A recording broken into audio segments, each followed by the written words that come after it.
of Germany, was supposed to be a guarantor of Minsk II.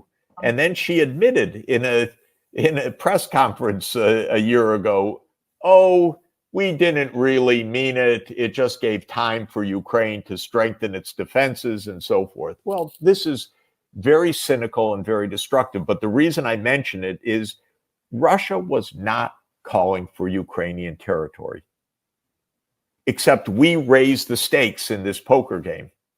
And then Russia said, okay, we'll take Crimea. And the United States said, and we want autonomy for the Russian regions. No, we raised the stakes, no autonomy. And then Russia said at the end of 1991, look, this situation is not controlled. Minsk is not being enforced. NATO is still intending to enlarge to Ukraine. This is the last chance. We demand negotiations with the United States. And President Putin put on the table a draft agreement with the US on December 17, 2021. And the United States said, no, we're not negotiating any of that with you. That's arrogance. They did it again. I called the White House at the end of 2021 and spoke with senior official and said, negotiate with Russia, avoid the war. Oh, don't worry, Professor Sachs.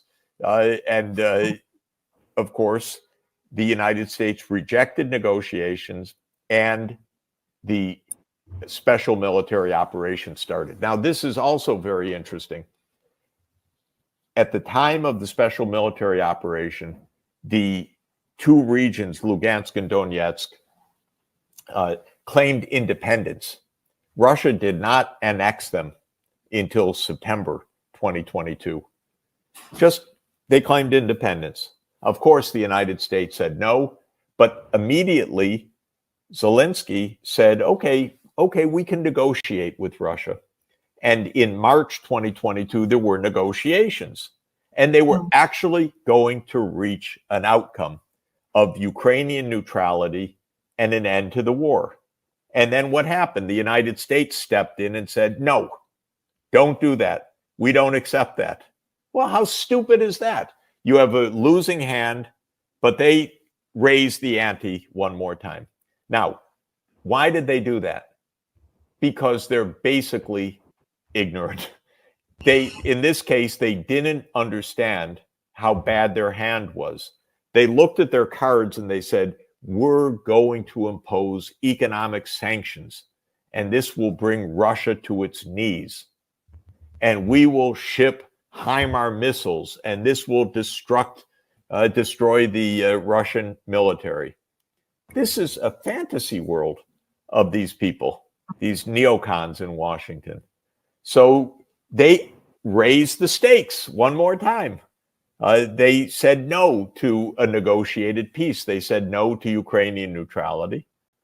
And the war continued. And now where are we in this advanced stage of the war? Russia is absolutely destroying one Ukrainian army after another. This is obvious. And the much talked about Ukrainian counteroffensive that was supposed to take place in June 2023 and reach the Sea of Azov. Of course, it didn't reach anything. It didn't do anything other than kill tens of thousands of Ukrainians and cost an unbelievable amount of money in destroyed tanks, weapon systems, artillery, everything. So it's been a disaster. These are the worst poker players I've ever seen. All they do with a lousy hand is keep raising the stakes and keep losing. Maybe now they are trying to shift focus, shift attention to Gaza or maybe to some other conflicts, because actually when you are losing in one, then you can try to induce more chaos. You asked me a question which I didn't answer. I gave a long answer. If there is a way out. No, but you asked me a question, what to do. And the point I would make is the first thing we should do is stop raising the ante, Stop saying, oh, we're going to defeat them. It's easy. We're gonna beat them. No, Ukraine's not going to defeat Russia. And the more that this goes on, the more dead Ukrainians there are. That's just the most basic point. And the whole society has been so profoundly wounded because millions and millions of Ukrainians are in Europe or are in Russia, and hundreds of thousands are dead because of this. So the population has collapsed, and there aren't young people anymore. Now they want to draft kids and young women because they've run out of soldiers.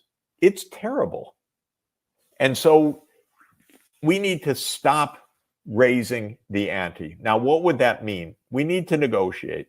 We need to say first, okay, NATO is not enlarging, but Russia, you have to stop taking more and more Ukraine. And what the Russians are going to say at this point is, okay, we keep the following territories. And we're going to have to negotiate over that, because the idea that, no, we don't make any concessions, you're just going to be defeated, is going to end up destroying all of Ukraine. It's raising the stakes on a lousy hand. And we should recognize that we are going to need a political outcome right now, not the one we wanted, but we were so dumb not to take a better deal a year ago, 2 years ago, 5 years ago, 10 years ago, that now we're in a situation where we're not going to get exactly what we, quote, want. But to continue the fighting would absolutely destroy even more. What worries me most is actually that really the lives of Ukrainians are just taken as a casualty, as something not even worth speaking about. They don't even talk about it. The leadership is absolutely gross. You know, I'm sure that Zelensky is in a very hard place, but all he talks about right now is throwing more lives to the graves. Frankly, no strategy, no self-awareness, no situational awareness. Okay, it's very sad because the United States talked him out of a peace agreement in March 2022. That was Zelensky's chance, and he lost it. He was inexperienced. You know, when the United States comes and tells you, we have your back, you tend to believe it if you're inexperienced. I tried to tell him, by the way, I really tried to tell the Ukrainians, look, I'm an old guy. I've been through lots of U.S. wars, Vietnam War, Nicaragua, the Gulf Wars, Syria. They never win. Are you kidding? Do you really want to end up like Afghanistan? And they didn't believe me. They just thought, oh, you're a Putin apologist. So they didn't want to hear any of this. But I was telling them the hard facts about American wars, and they didn't want to hear it. Besides Russia, I'm not sure that Ukraine actually is such a big topic in American policy. I'm not sure about that. Yeah, it's definitely diminished. You know, it's a big focus of the political class still, the military-industrial complex and the White House. Maybe for just political reasons that Biden doesn't want to admit what a lousy poker player he is. But the point is, for the American people, they've had enough. There's no groundswell of support. People don't want that. They want to stop this thing. And so in that sense, you're absolutely right. Typically, the public doesn't have much say in this. We have almost no public debate. But Biden's popularity is really collapsing. And if the unhappiness with Biden's foreign policy is very, very clear. So maybe even public opinion is going to start playing a role because we're now in an election year. I would like to ask you to clear the position on China, because when I look both at the Republicans or at the Democrats, I would say that their views on China are very similar. So they actually have very hostile views towards China. Now there was a summit APEC, where both presidents, Biden and Xi Jinping, met. Do you see any decline in tension, any hopes that actually the relations, they're probably not going to be friendly, but let's say at least stabilize and would be less threatening for the world? I'll tell you an interesting thing. When President Xi came to this APEC summit in San Francisco, he met 200 U.S. business leaders, and they gave him a standing ovation. I don't think they would give an American president a standing ovation, but they gave President Xi a standing ovation. Why? China's their biggest market. They both produce in China, they sell in China, they make a lot of money in China, and they want normal relations. What is happening is two things. One, we have a kind of security class in America who are all about American dominance, American hegemony, America being number one. It's a very strange group of people, but this is our foreign policy establishment. Then we have politicians who basically think that, and it's very particular, Trump in 2016 won the election by winning swing states in the middle of America, in the American Midwest, which is our industrial zone. And he won it by saying, China took your jobs away. And when he made narrow victories in those states, the Democrats said, oh, we have to attack China in order to compete politically with Trump. So there are two reasons for the anti-China sentiment in the United States. One, and in the political class, one is this idea of America being the only dominant country. Well, I mean, you know, unless you're playing a board game like the game of Risk, you don't get to be the dominant country in the world when there are other big countries around. So this is arrogance, again, very misguided. Then there is this protectionist politics, which tries to appeal to a few swing states in the US elections. The upshot of this is that the political class, both Democrats and Republicans, are pretty united against China, pretty ignorant from my experience. They don't know China, they don't know Chinese history, they don't have any perspective. They play a dangerous game, like when our Speaker of the House, Nancy Pelosi, flew to Taiwan. So stupid. Sorry. Just why do you want to provoke another superpower? Thank you for saying that, because we have the same representatives who are also provoking China in this kind. Okay, don't provoke China. Be respectful. Just have normal relations. Don't provoke a superpower. Why? What is in it to poke a superpower? It's stupid. People should think. You know, if there's even if you think there's a bully, which China's not, but if you think there's a bully in the schoolyard and you're a little kid and you think they're the bully, is it really smart to go poking them and say, you're a bully, I hate you? No, you're going to get hurt in the end. So you need some common sense. And China's not even bullying. China is just big, successful, dynamic, actually a good trade partner for Europe. So we should treat it normally, respectfully. And the U.S.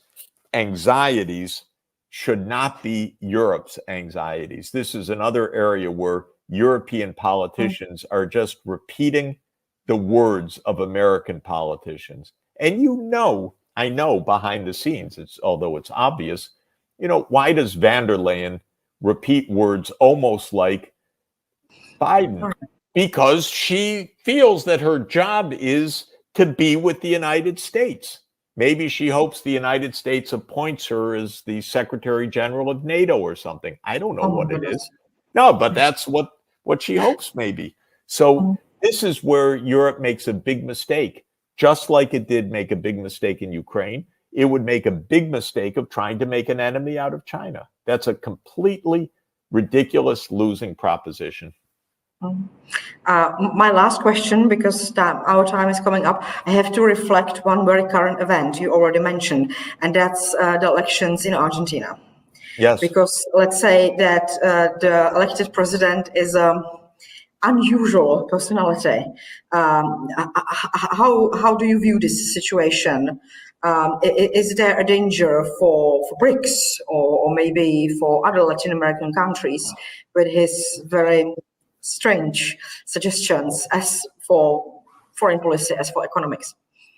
Yeah, of course, time will tell. One thing is he won the presidency, but has no control over the Congress.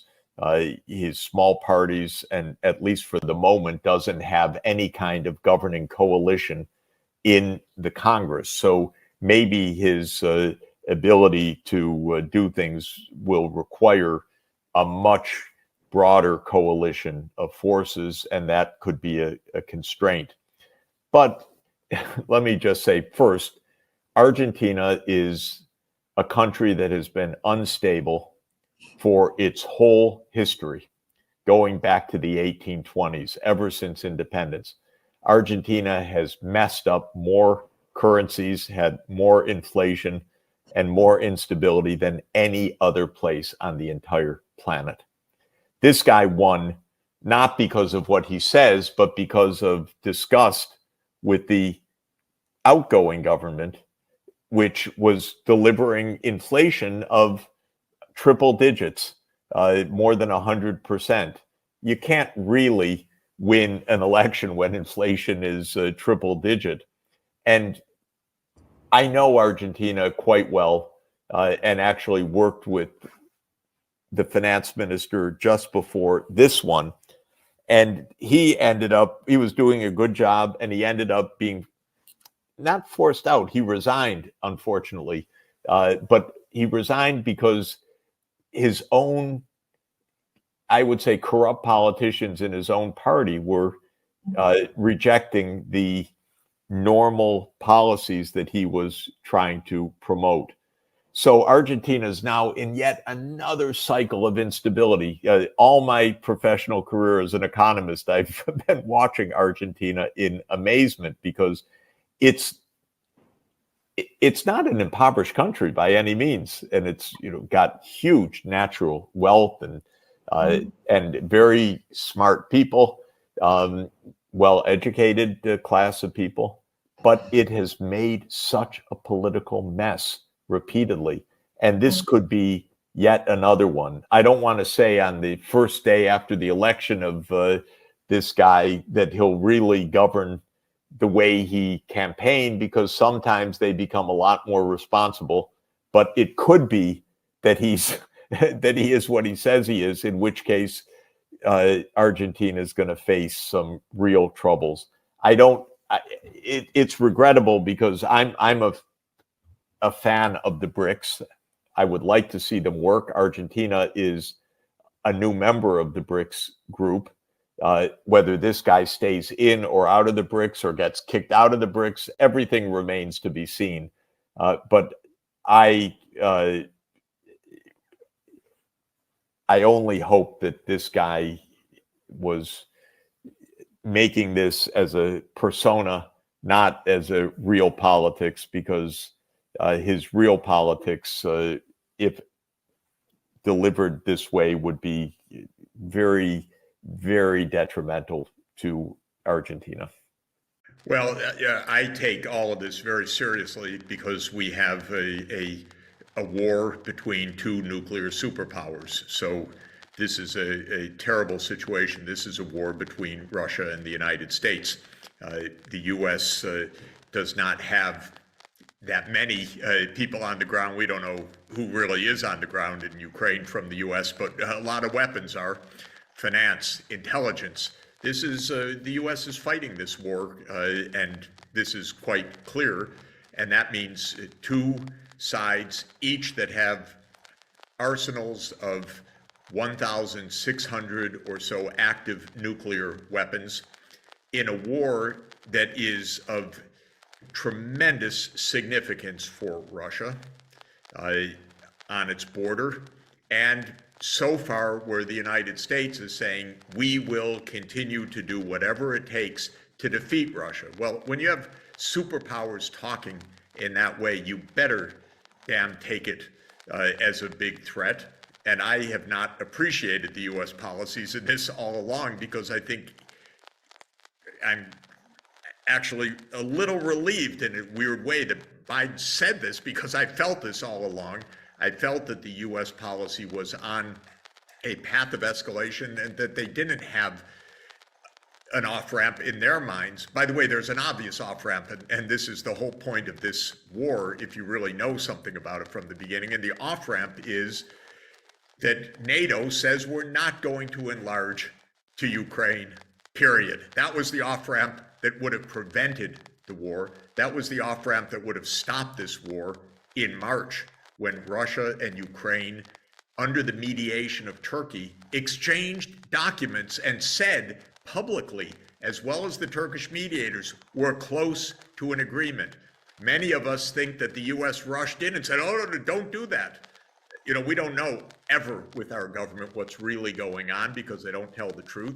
That just goes with the business of government, the way that it's viewed in Washington. But my feeling is that there are a lot of signs that the U.S. has been against a negotiated end to this war, because my interpretation is that this issue of NATO enlargement is a deeply held objective of the United States going back to the early 1990s.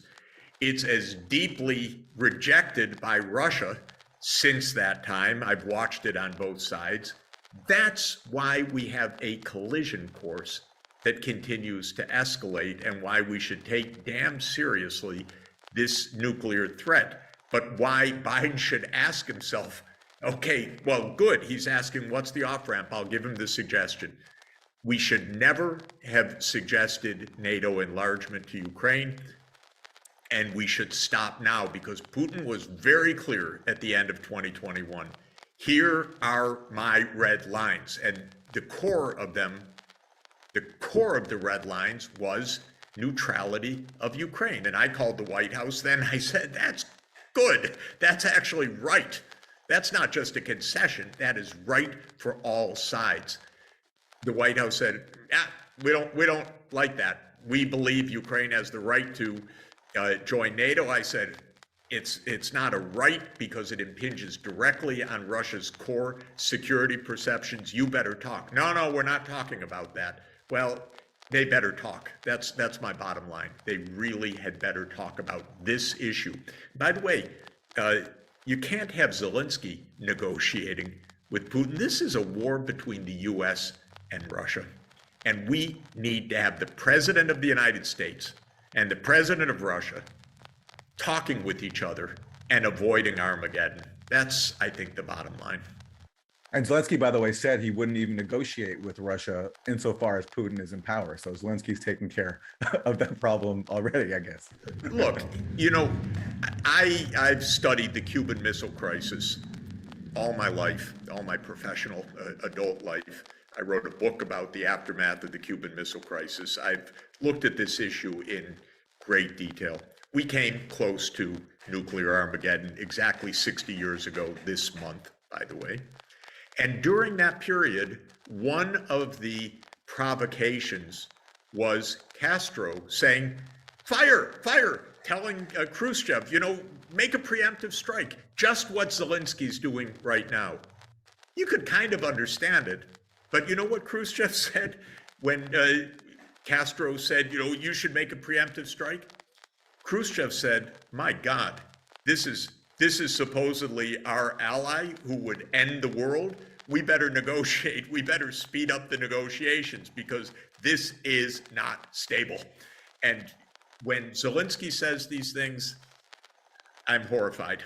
And yeah, they walked it back, but he didn't say sanctions, by the way. He said preemptive strike, and Zelensky has said similar things. And they talk recklessly, maybe understandably given their circumstance. I don't think so. I don't like it. And I think it shows how unstable this is. And by the way, during this whole period of this proxy war, where this is really a confrontation between Russia and the United States, we have pretended that it's a confrontation only between Russia and Ukraine, first of all. And we've said constantly, whatever Ukraine says, this is, that's the right thing. And so we're kind of giving carte blanche to the most extravagant, dangerous, provocative statements. And another example, okay, we don't know for 100%, but let me do a little quiz. Russia is in control right now of the Zaporozhye nuclear power plant. It is being shelled.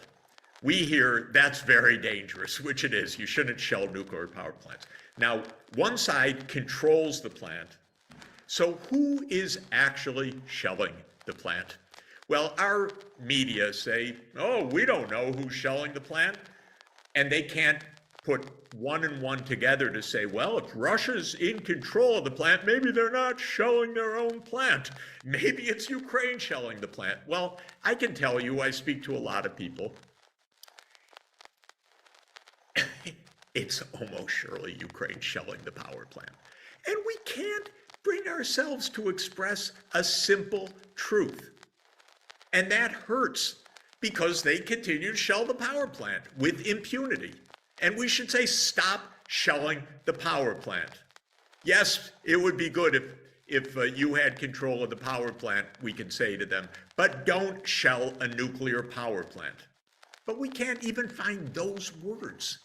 That's the problem, because we're kind of faking the whole thing as if this isn't a US-Russia thing.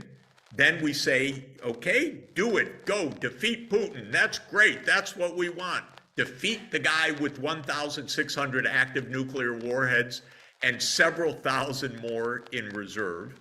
Go ahead, go do it. As if this isn't our Armageddon that we're heading to. And that's really been a massive failure of this administration till now. One thing I've learned I'm 67 years old. I've been through a lot of US wars, Vietnam, Laos, Cambodia, Nicaragua, Iraq, Syria, Afghanistan, Libya, Yemen, and more. It's the job of the President of the United States to put on the brakes, because this country is a war machine at the top. We don't see it. We don't know it exactly. Eisenhower told us about it with the military-industrial complex. This country is a war machine.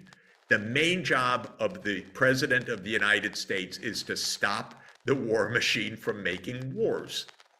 And we are now in an escalation heading towards Armageddon, according to the president. That's not a spectator sport. That's his job, to keep us away from Armageddon.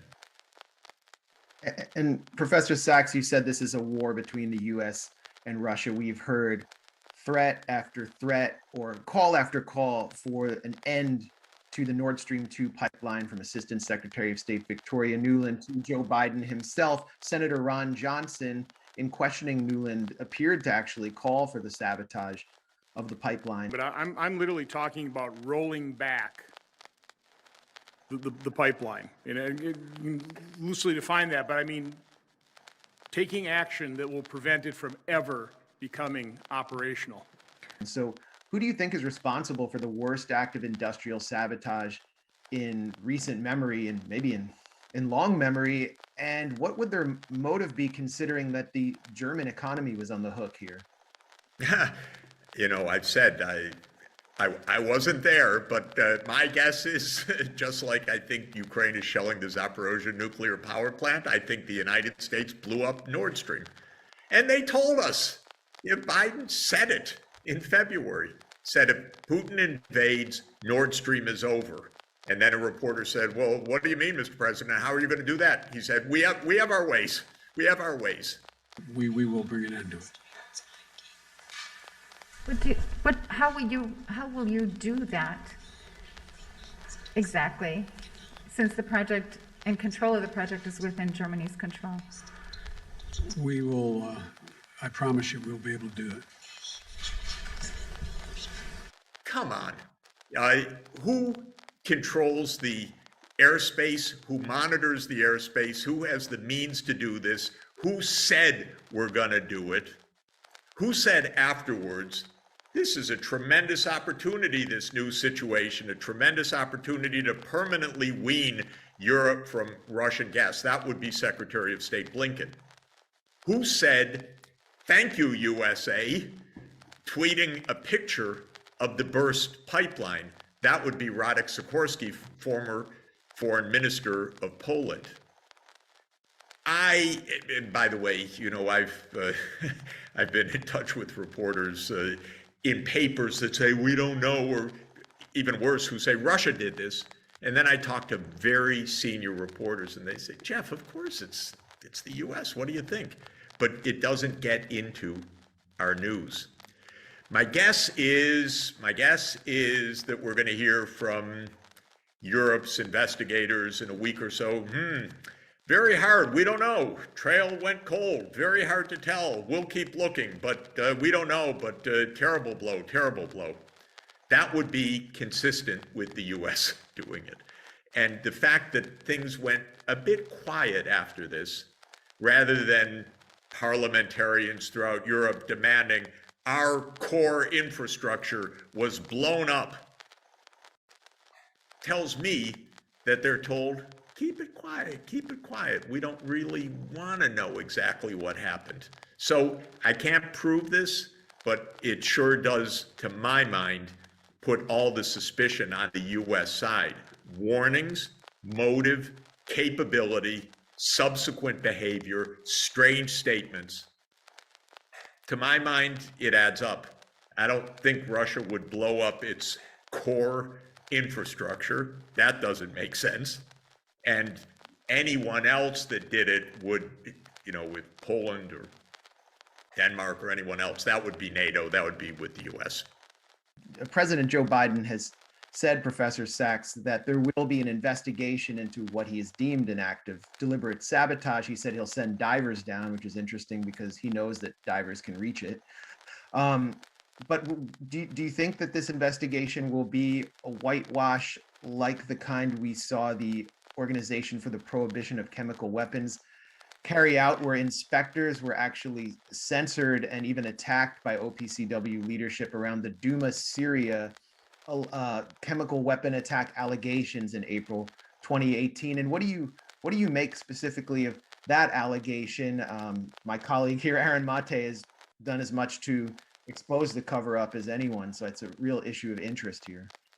Well, on this, you know, the pipeline, the U.S. can't be the one investigating if the U.S. is the most likely culprit. I mean, they can, but we're not going to find any credibility in what comes out of this. So I think the idea of an independent and transparent investigation would be great, but I'm not holding my breath. So the U.S. may say something. Again, I'm 67 years old. It took me a long time to grow up to know that almost everything we hear is not true. We are a security state. We have a secret state, which runs most of our foreign and military policy, of course, and we don't hear the real thing. So I'm not putting too much stock in what the U.S. comes up with. I'm a little more curious about what the Europeans say. It's their infrastructure, after all. It's their economy. It's their gas pipeline. And you would think that they might be interested in actually knowing. But what's also true is that if they do find out or they do know, which I presume they do, they're not speaking also because, you know, the U.S. they think is their security umbrella. I think the U.S. is the great provocation that threatens Europe just about as much as anything right now. So I don't know if we'll ever find out the truth, but frankly, there are so many issues that we never find out the truth about because we never really look. And when you have a state based on secrecy and impunity and, like in Love Story, never having to say you're sorry, the CIA doesn't say, oh, we made a mistake, so sorry, let's have a careful review of what we've done. we're not going to find out about Syria. We're not going to find out about this, not from the U.S. at least. On Syria and the chemical weapons, I listen to you guys. I'm not enough of an expert or inside to know, but what I do know as a very basic point, the U.S., of course, really instigated the war in Syria in 2011. It was the plan, like 100 times before, to overthrow Assad. President Obama signed a presidential finding to task the CIA to work with Saudi Arabia and others to overthrow Assad. This was Operation Timber Sycamore.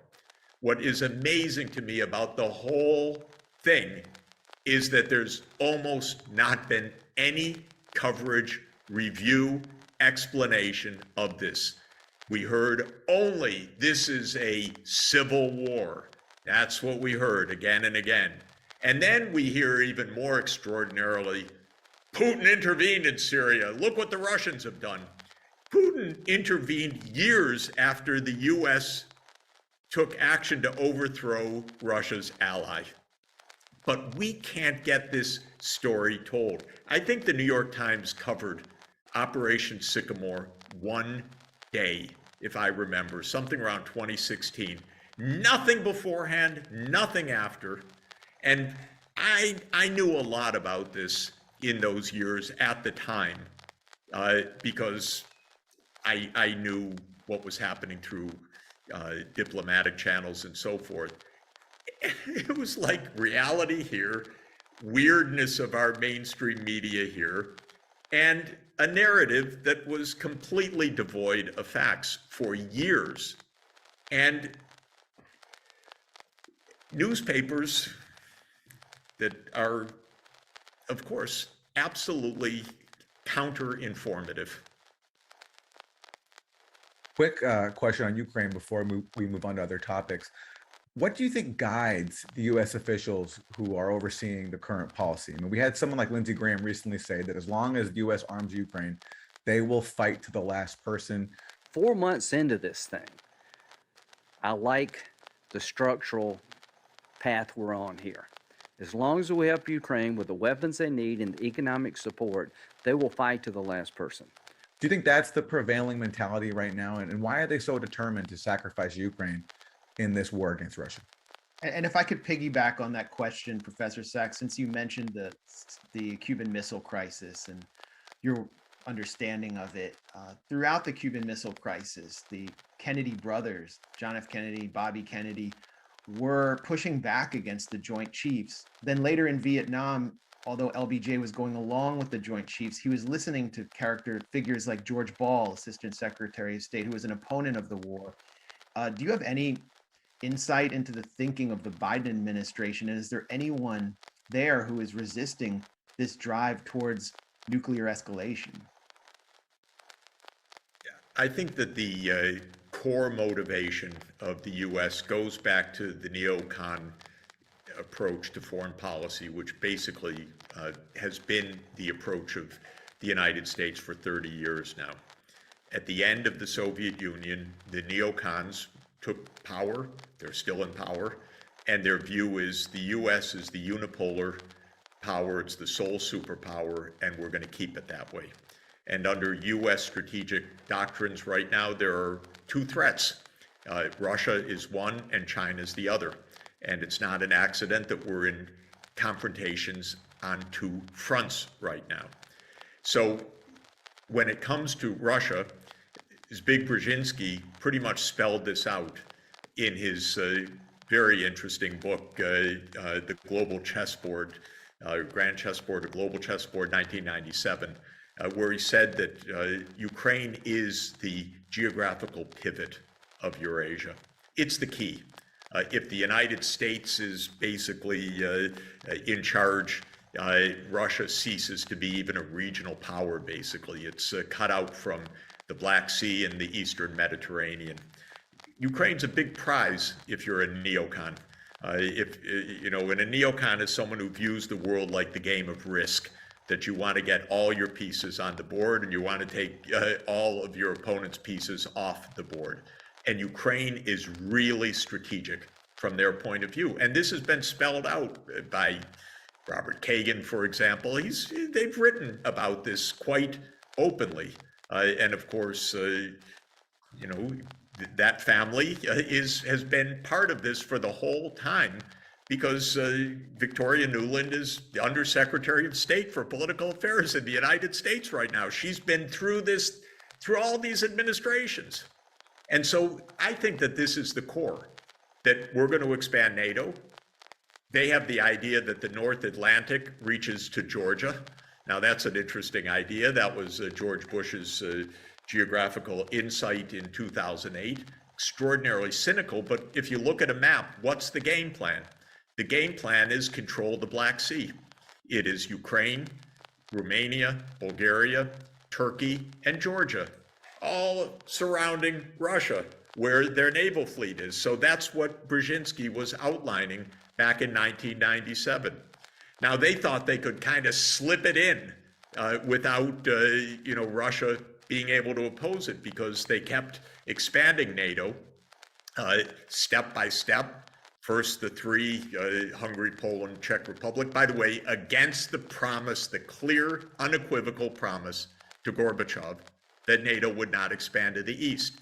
And like so many other things, the US government said, oh, we never said that. Well, they're liars. Of course they said it. And there's a full documentary record, easily accessible on the web, to understand what was said. So, long and the short of it is, that's been the game plan for 30 years.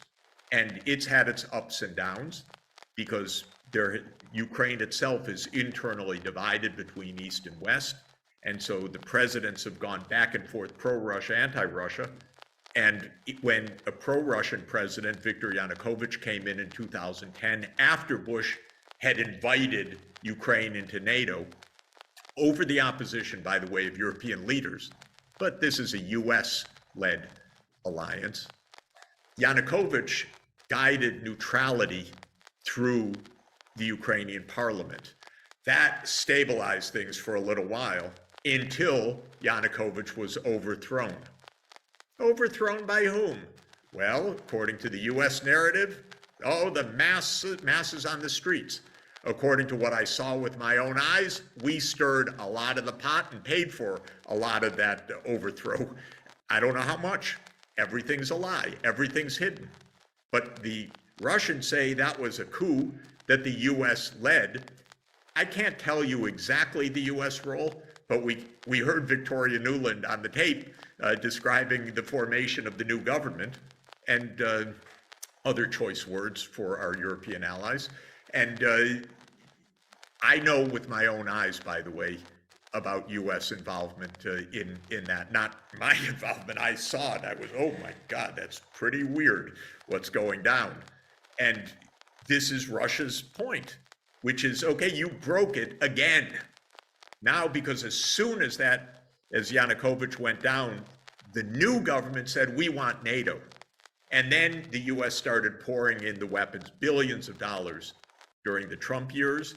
Then Biden came and I thought, my God, maybe we'll get some sanity. Of course, he doubled down 3 times in 2021. At the highest levels, we said Ukraine will be a member of NATO in the NATO annual meeting, in a State Department strategic document with Ukraine, and in a Defense Department strategic document. So we doubled down. That's when I called the White House at the end of the year, please take the off-ramp. But they don't want to take the off-ramp. Now we're close to Armageddon, we're told. There is an off-ramp. We better take the off-ramp. We better start talking rather than just escalating. Well, the UN means 2 things, first of all. It means its member states. That's 193 countries. And then there is the UN system of organizations and agencies and so forth. The real political base of the UN is its members. And in 2 senses, there's the General Assembly, which includes all countries, 1 country, 1 vote. And then there's the Security Council. The Security Council is where war and peace issues are supposed to be addressed. There are 5 permanent members of the Security Council, each with a veto: the US, Russia, China, France, and the UK, and then 10 rotating countries for a total of 15. So when we say the UN should do more, the answer to my mind is yes, but that means several different things. It means the member states, it means the UN Security Council, it means the leadership of the UN, it means the UN agencies. The UN was established to end the scourge of war. Obviously, it can't do that by itself, and it doesn't do that by itself, but it is the core purpose. It was invented by our greatest president in the United States in our history, Franklin Roosevelt, for the purpose of surmounting the underlying reasons for World War II and World War I, the geopolitics, the arms races, the lack of global rule of law. And so ending wars, making peace is the core business. I'm in another part of the UN activities, which is economic development, and that's important. And also the human rights side is important, but the core of the UN is about peace. And I think the UN till today is not doing enough in all of those contexts to end this war.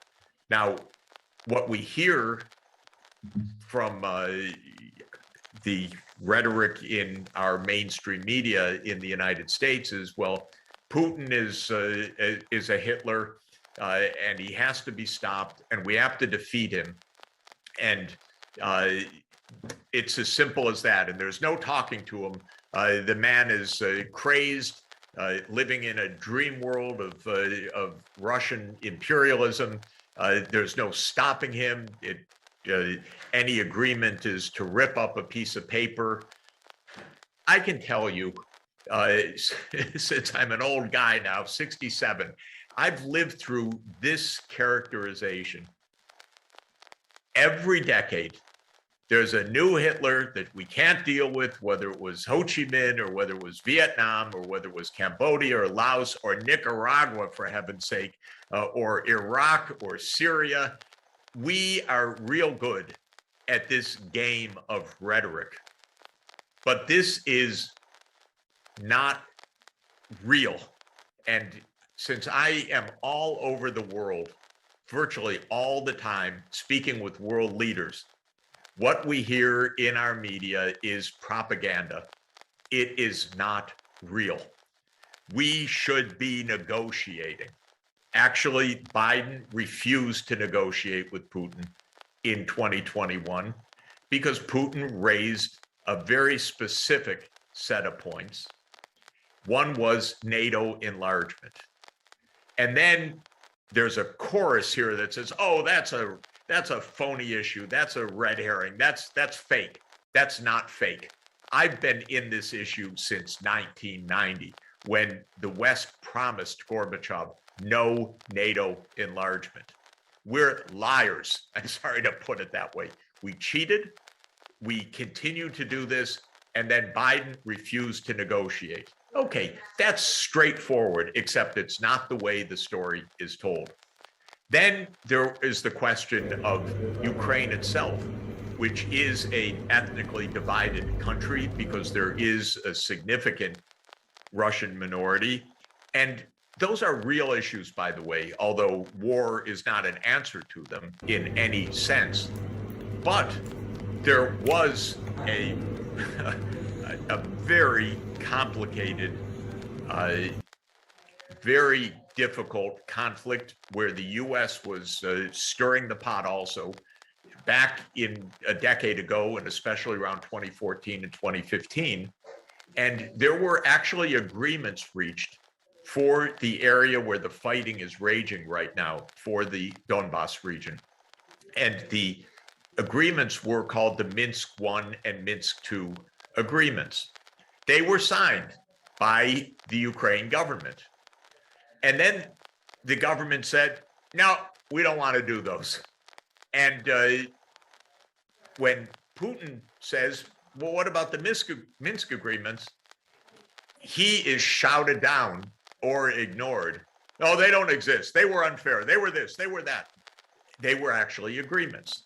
When I say this, oh, I can only tell you how many emails I'm going to get from, Ukrainian Canadians, Ukrainian Americans. Sachs, are you crazy? What are you saying? But the truth is, diplomacy is crucial if you're going to avoid wars. Signing agreements matters. You can't just walk away from them. That's true of Russia, I'm the first to say. It's true of Ukraine also. It's true of the United States also. And so we actually should be sitting down and negotiating. And all of our media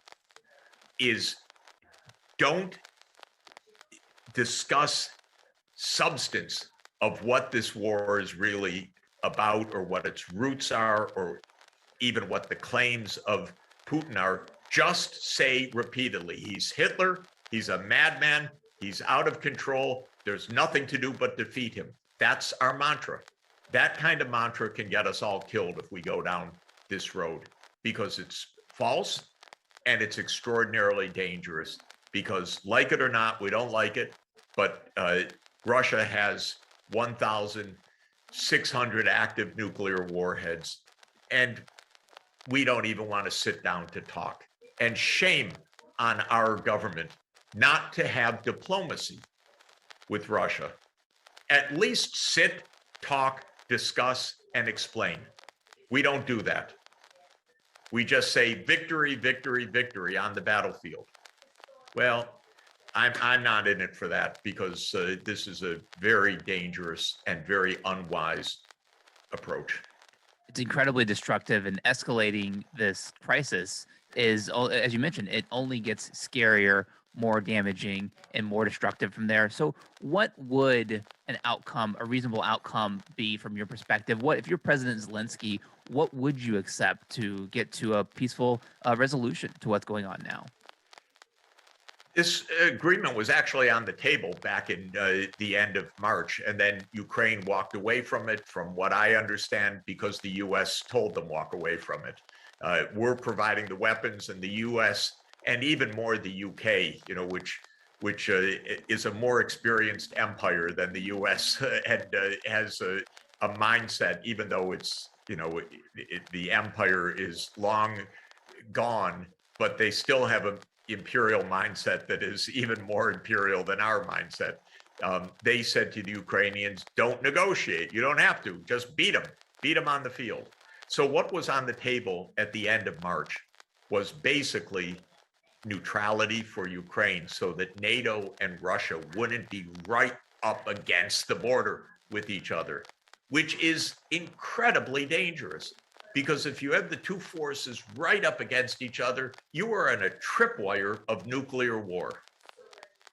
We should have a zone where we're apart, where there's some time to talk, some time to work out problems for deconfliction.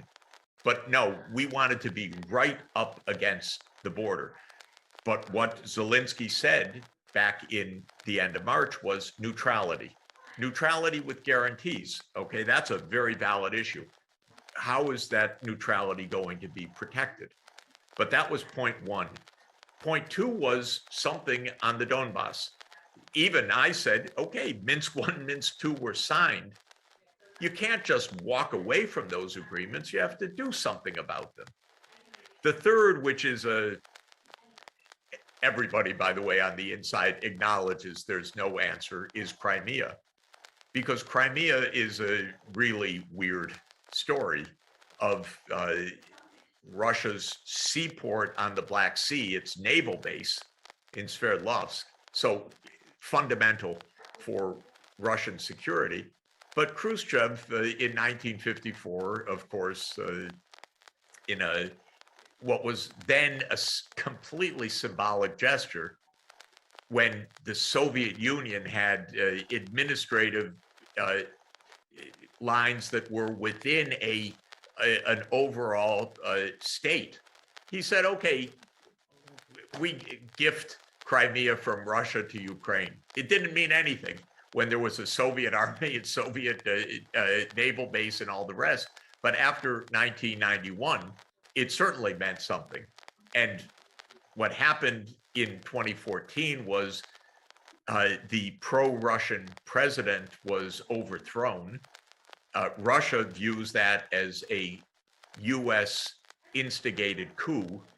There is something to that, I know, actually. But again, this is one of those things that the Western media simply will not discuss. And it's so deeply hidden in classified documents that maybe in 50 years, someone will write a good book about Ukraine 2014 if we get to 50 years from now.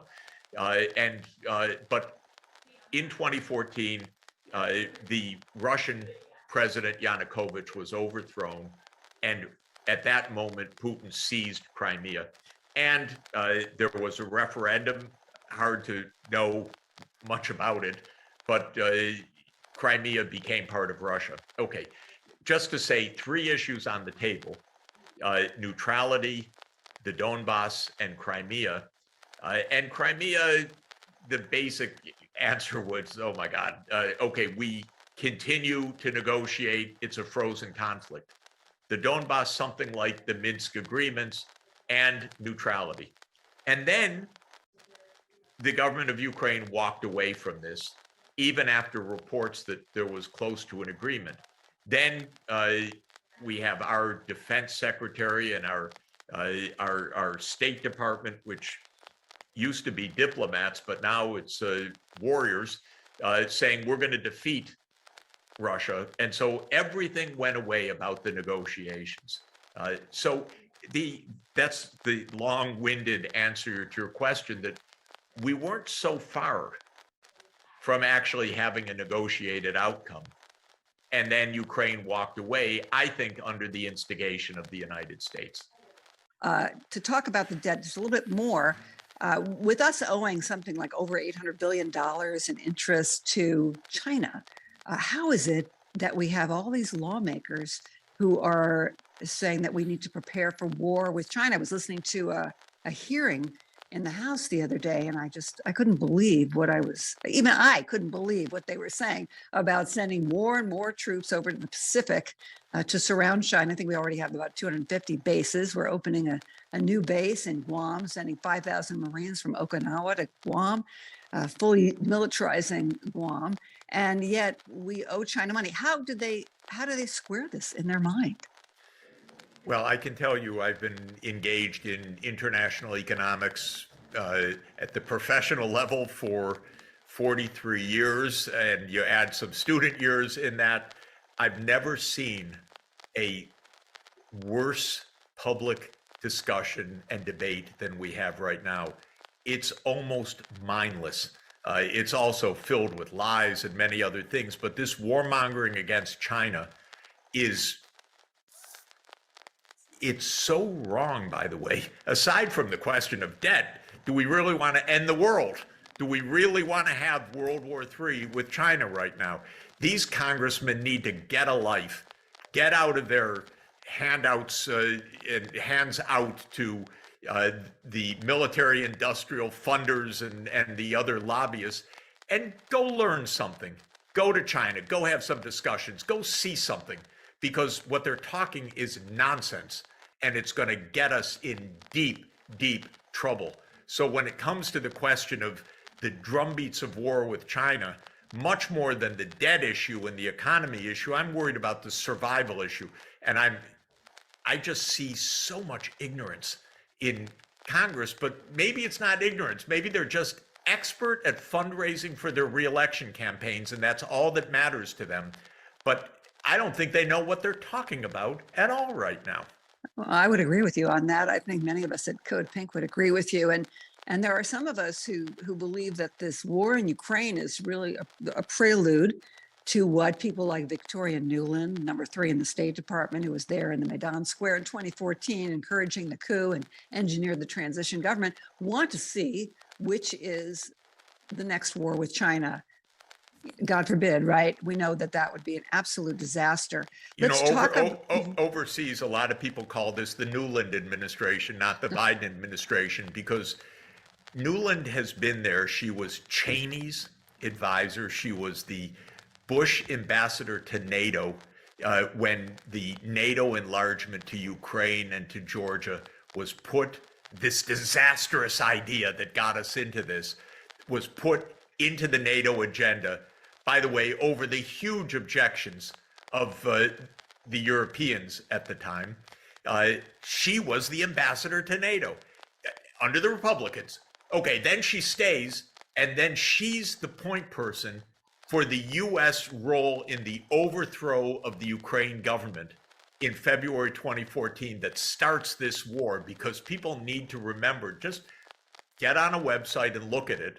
Even they're admitting it. This war did start in 2022 with Russia's invasion. This war started in 2014 with the violent overthrow of the Ukraine government. And go listen to Nuland on tape several weeks before the overthrow, talking about who the next government would be in Ukraine. She's already plotting this with the U.S. ambassador to Ukraine, Jeffrey Piot, on a phone call that was intercepted. It's unbelievable. She was then Assistant Secretary of State for European Affairs.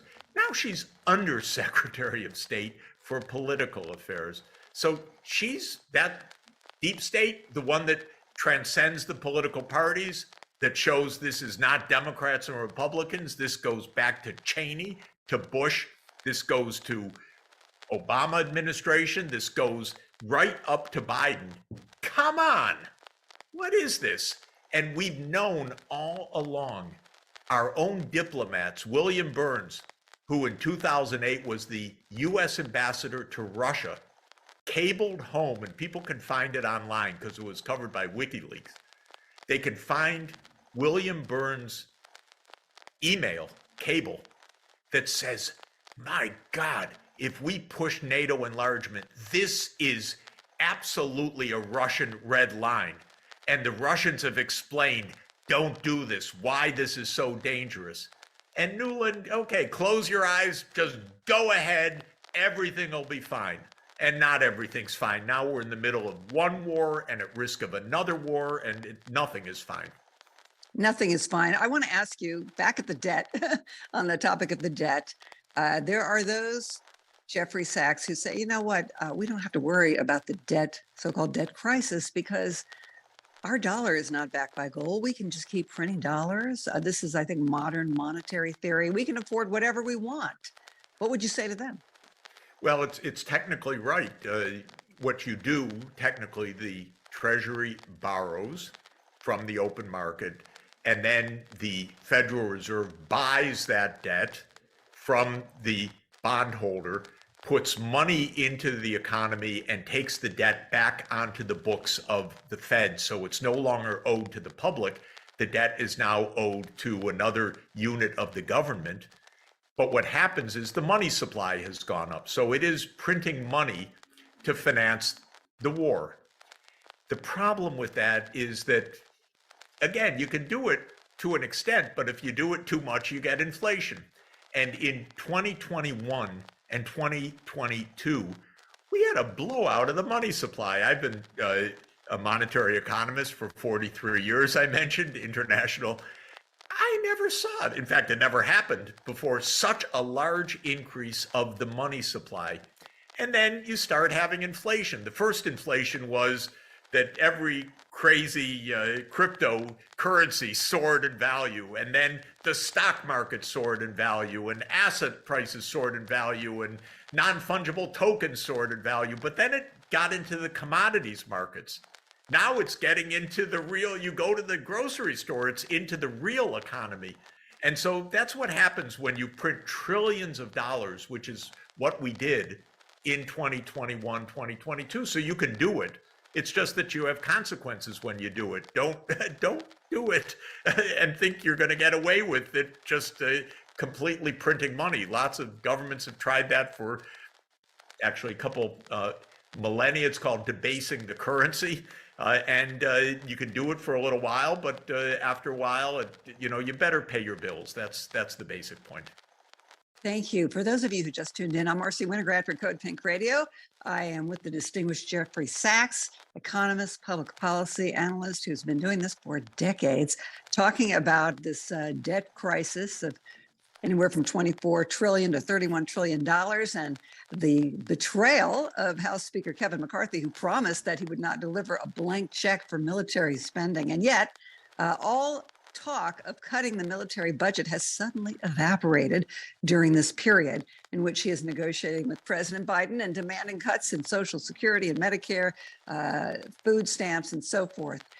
Jeffrey Sachs. I wish we heard Biden saying, well, at least we'll cut the military budget. I'm not hearing that either. Neither of them. No. Now, Jeffrey Sachs, let's say you're in the White House. You're in the Oval Office. You have Hard the to pen. believe. I'm going to put you there right now.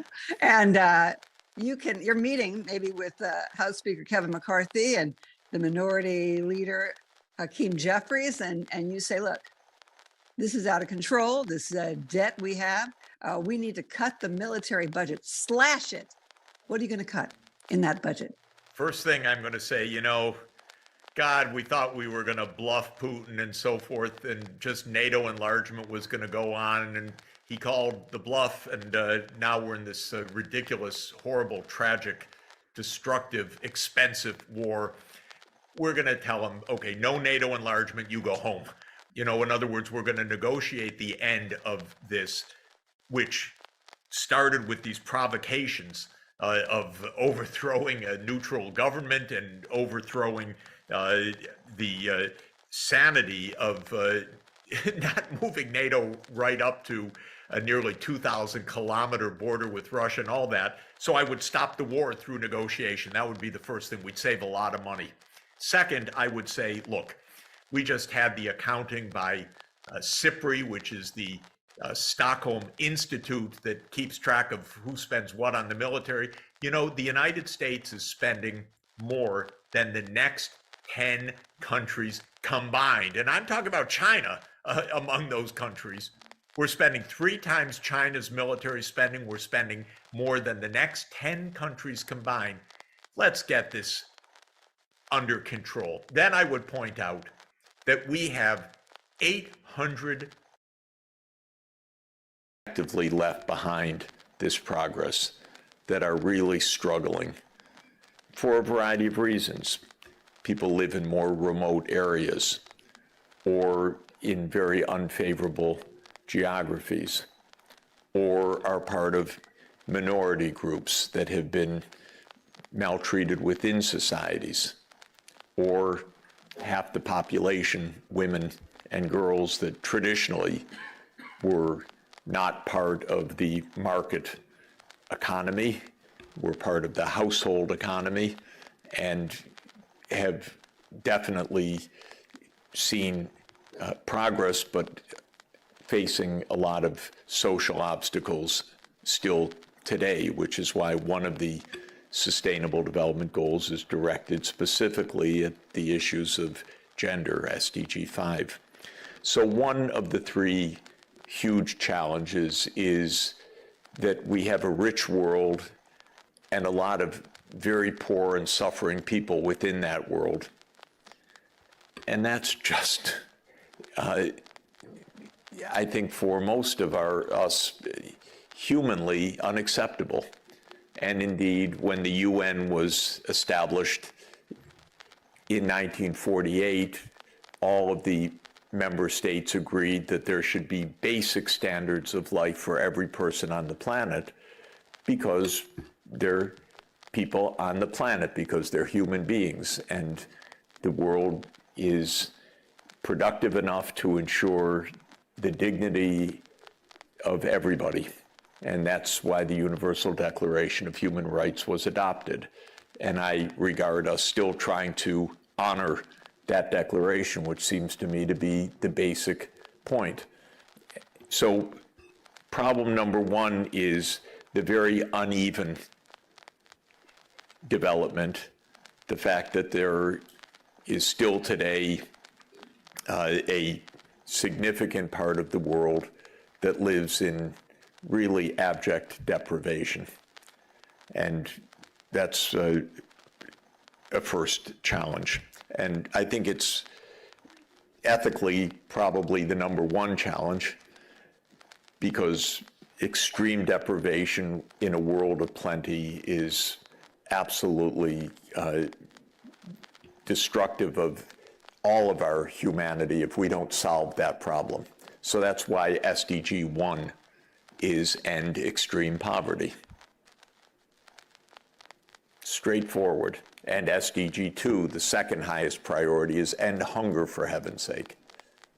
Of course, there are big challenges of how to do it, but I will say in a world of wealth and knowledge, this is definitely within reach. It's crazy, to my mind, that if the average income is $12,000 per capita, there are people living at a few $100s per capita, and the world just goes on as they suffer and die young and face terrible hardships. The second big challenge, the huge challenge, the puzzle that is even harder than the first one conceptually, is that we discovered about 50 years ago that the nature of our economic development, all that wealth that I just talked about, is environmentally destructive, because the much vaunted economic processes don't take care of their physical byproducts. And some of them were not understood till 50 or 100 years ago, like greenhouse gases and their effects on climate. That required a scientific breakthrough of a quite deep order to understand that. It came by the end of the 19th century, and then it took at least 75 years to create measurement systems to verify the science. And we've more or less known from around 1980 that humanity is really changing the climate in ways that could be dangerous. And we're still struggling with that fact, because what brought us that wealth in the first place, starting in the 1800s, was fossil fuels. And then we discovered about halfway through, oh, those are dangerous. That's not good. So this is the second big problem, is that we have an economic system and a set of laws, rules, regulations, a global commons, the open seas, and many other factors of our economic system that mean that the scale of production is now self-destructive. And as I say, we've understood this intellectually at least for about 50 years. It was 50 years ago that the first conference on this fact took hold. It was 51 years ago that the first good book about this, Limits to Growth, was written and made clear that there was a real problem. And we've not finished solving that problem. But let me stipulate the following, just like I did for the first one. There's nothing fundamental about these environmental challenges that is beyond our solution, even with our current knowledge base. In other words, we already in 2023 have the range of technical solutions to 90% of the greenhouse gases, not 100%. We definitely don't face a choice between food and nature. We face a choice between destructive and non-destructive forms of food production. That's a very different choice. I haven't found in 40 years of my work on this a fundamental barrier to economic well-being and environmental sustainability. So I'm not in the degrowth school of thought, which says that what we really need is to reverse economic development. Not all economic development is good for human well-being. That's a different matter. But I'm not of the school of thought that says we've created a kind of society that is completely inconsistent with our environmental necessities or our environmental well-being or health. What we have is a very flawed economic system, legal system, regulatory system, incentive structure, so that we adopt or continue with technologies that are very ill-advised and do lots of stupid things because it's possible to make money off of those stupid things, rather than do the things that we should be doing. And I've not seen in all of my experience any calculations that show me that that doing the right things is beyond our reach, beyond our budget, beyond our economic means. For example, all of the estimates about the energy transformation to a zero carbon energy system suggest that it's 1 or 2% of world output that is needed to make that change. That's really strange. It's not that it's 50% of world output that's needed. It's not that this is cataclysmically expensive and we're just doomed as if an asteroid were coming to hit the planet and we have nothing to do. No, we have clear, very, very clear things to do. Sometimes we have too many possible things to do, so we don't know which one to take, so we're paralyzed. Should we do wind or solar or nuclear or this? I don't know. We won't do anything right now. We're making money with what we're doing. So we're paralyzed. Or we know what to do, but there are strong vested interests saying don't do it because I'm making too much money in the short term doing the destructive things. Or it just is complicated and hasn't been thought out properly because this is something absolutely new. It was rather straightforward to build a coal plant, but it's not so straightforward perhaps to build offshore wind or solar fields or something else because of storage or other issues. So there are just complexities.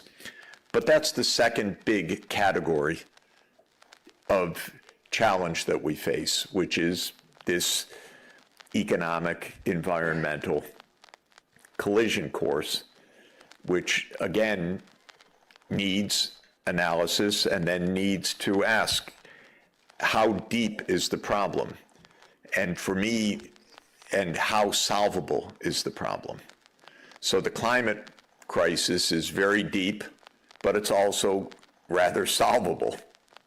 And there are some puzzles, definitely. What should big ocean tankers run on? Should it be hydrogen fuel cells? Should it be ammonia? Should it be hydrogen combustion? I'm not an engineer. I've heard the arguments from the engineers. I want them to fight it out. I want them to try different approaches, but clearly we should be trying these technology lines. The third big challenge, which is a challenge of time immemorial, is that we seem to have a very hard time to stop killing each other. So war becomes ever more dangerous because the weapons become ever more destructive. And now we're technologically so smart that we figured out how to destroy the whole humanity. Damn it. If we weren't so smart, we wouldn't have this trouble. But a few geniuses figured out you could make nuclear fission work to make a bomb. By the way, there were probably 50 people in the world that understood that. And they figured it out, and then they gave it to a world of idiots. So we have a lot of dumb people who are in charge of nuclear weapons, and they were made by a few geniuses. That's our problem. So this is our third issue, which is how to stay peaceful and cooperative.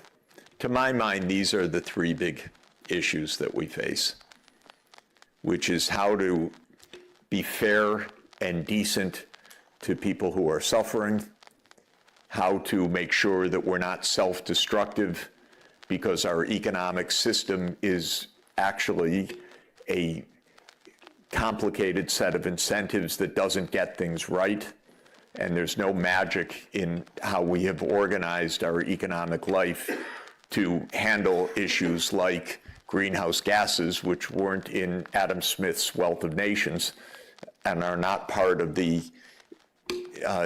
things that a free market can solve, and so forth.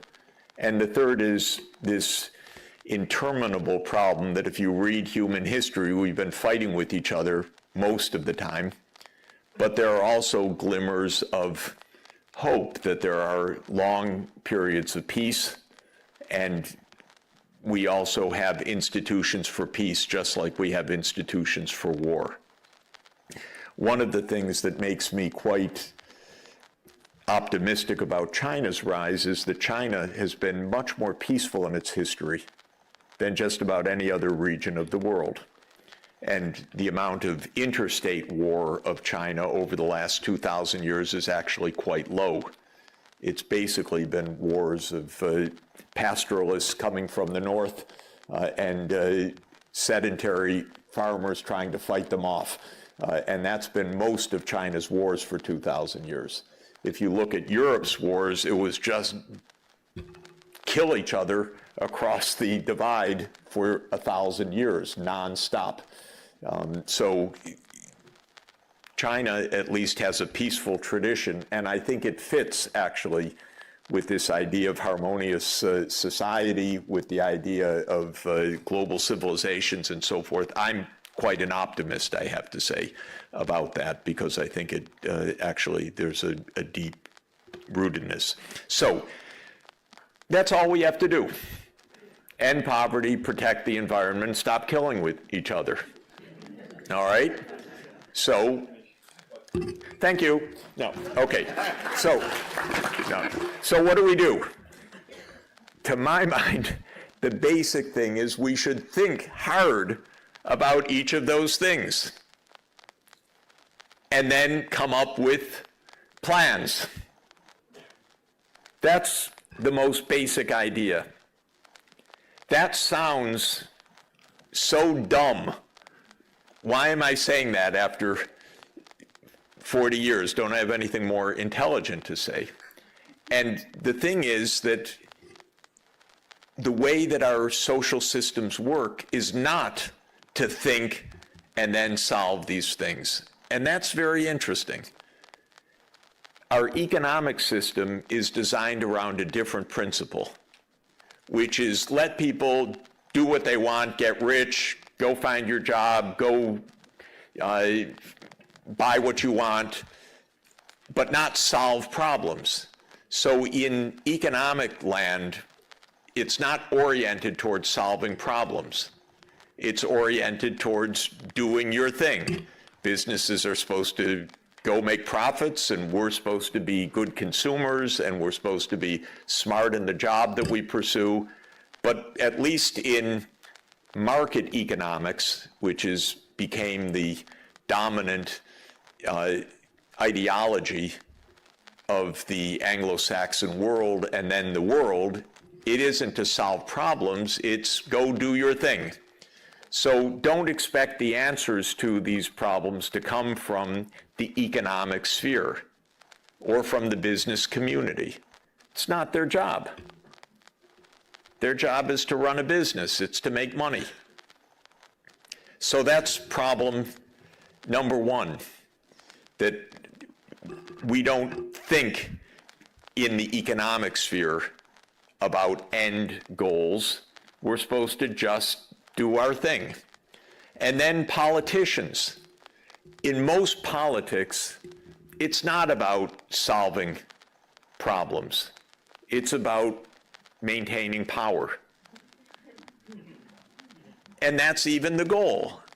And you have experts on maintaining power. All the politicians have little Machiavellis around them, handing them, this is what you need to do to stay in power. And that's your goal. And so politics, at least in my country, has very little to do with any goals. I don't know what any American goals are. We have no goals. We have some heroes, our founding fathers. We love the Constitution. We like the July 4th Independence Day, but we have no goals. And even when I hear Dr. Zhao talk about China's goals, you could not have that in the United States, stating those goals, because that's socialism. You're not allowed to have goals. So politics is not oriented towards solving problems. Really, it's management of power, competition for power, holding on to power, benefiting from power. And so we don't see from our governments most of the time these big goals and how to solve them. I really think China's been different in this period, the last 40 years, from most other governments. And I think the success is a result of that, actually, that it's really, and why? Well, I think this is a very interesting question, but a few countries at a few times have very clear goals. Maybe because of survival, maybe because of their past history, maybe because they have a successful neighbor, so they want to imitate the success. Maybe, like in Singapore, because a genius came, Lee Kuan Yew, and he had a very, very clear idea. And really, Singapore, it is a case of a very clear, brilliant thinker who just guided things for quite a while, like Plato's philosopher king. But most of the time, this is not how politics is. So we don't see a lot of this problem solving coming from governments. And the third thing is, in my country, which became the most powerful country in the world for the last 75 years militarily, they really think that fighting wars is a big part of what governance is about. They're crazy and dangerous and could get us all killed. So that third category of just peaceful cooperation does not come easily. Every day we read something hateful about China in the American newspapers now. Every single day. I just read today, China has multiple fundamental inventions, from the use of the compass for navigation, paper currency, public administration, ocean navigation, movable type printing, and countless other inventions that changed the world fundamentally. So not only was China populous, but China was really dominant. And throughout much of Asia, and especially East Asia, it was China that set the civilizational patterns for what is today's countries of Southeast Asia and Japan and Korea. And this civilization, which was a Neo-Confucian civilization, was a remarkable achievement. At this time, we had the high medieval period in Western Europe, and some breakthroughs were starting, a lot of wars, by the way, and but Europe would have looked to any observer at the time as a taker of technology, a receiver of technology, not as a maker or giver of technology. And the technology came from the East in many directions, from the Arab world, from the Indian subcontinent, from China. There are some notable dates. The worst economic policy mistake in human history was made by China in 1434, when the Ming Dynasty decided to end ocean navigation and to scrap the fleet of Admiral Zheng He. Because China would have discovered the New World, it would have discovered the Americas, it would have created a world economy, but China was concerned, the court was concerned about the incursions from the north, not from the gains of ocean navigation, and the great fleet of Admiral Zheng was ended, and those were the end of the ocean navigations. The oceans were given over to the Europeans, actually. This was really one of the most decisive own goals of human history, I have to say.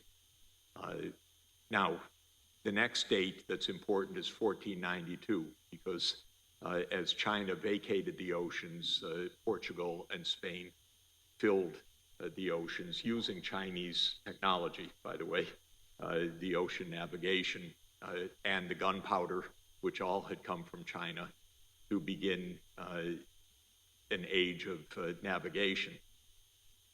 Still, without the fortuitous fact that heading west from Europe landed a continent that was not known to the Europeans, history would not have changed all that fundamentally. But the Americas became a resource base for Europe's development for the next 4 centuries, which fundamentally changed the world.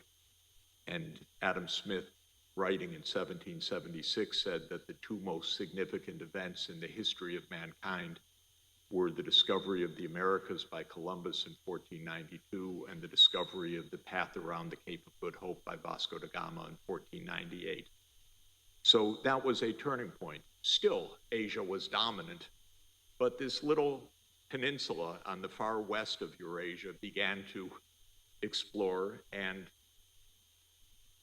ironically conquered the Americas, and that was by virtue of pathogens rather than any dominance, because the Europeans brought smallpox, yellow fever, malaria, and many other diseases, and wiped out the Native American populations by around 95%, and were able to conquer, therefore, 2 continents of massive resource base. So history began to change. The next date that I would suggest as fundamental is 1776. That's a very interesting year. 4 things happened that year. You know some of them. The most important was James Watt patented the steam engine in that year. A second decisive event was that Adam Smith published The Wealth of Nations. The third decisive event was that Gibbon published The Decline and Fall of the Roman Empire. And then there was something, a Declaration of Independence of some country also. All happened in that year.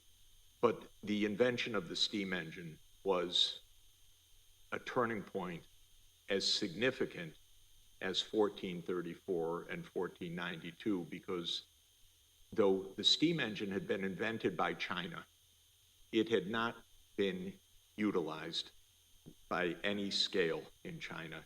China had invented the steam engine about 700 years earlier. Watt improved the steam engine with a condenser, and Britain became the first industrial country. And this was very significant because in 1839, my next date, Britain invaded China in the First Opium War. The war fought to make the world safe for opium addiction. Really a sordid act, but just an illustration of what had changed fundamentally in power. From China's dominance, now China was in defeat by the British, by a British expeditionary force from not quite halfway around the world, but was able to defeat the Chinese Ming or Qing, Qing Empire. Of course, I won't go into long history, but the defeats in the two Opium Wars was followed by the Taiping Rebellion and by probably the worst civil war perhaps in human history in terms of the human toll in the Taiping Rebellion. And China went from being an absolute great power to being a subjected country, and one that faced extreme poverty and hardship later in invasion by many imperial powers along the coast, and then the invasion by Japan starting in 1894, 95, and then in the 20th century. For me, the next turning point is 1947 and 1949, the independence of India and the independence of China. I think there's one key point in history, which is a colonized or imperialized country cannot achieve economic development or success because it is not in the interest of the imperial power to have success in its colonies. The interest of an imperial power is extraction. And so until independence came after this terrible 100 years, China and India were left behind, far behind economic development. So the next turning point in history was the middle of the 20th century when Asia began to recover.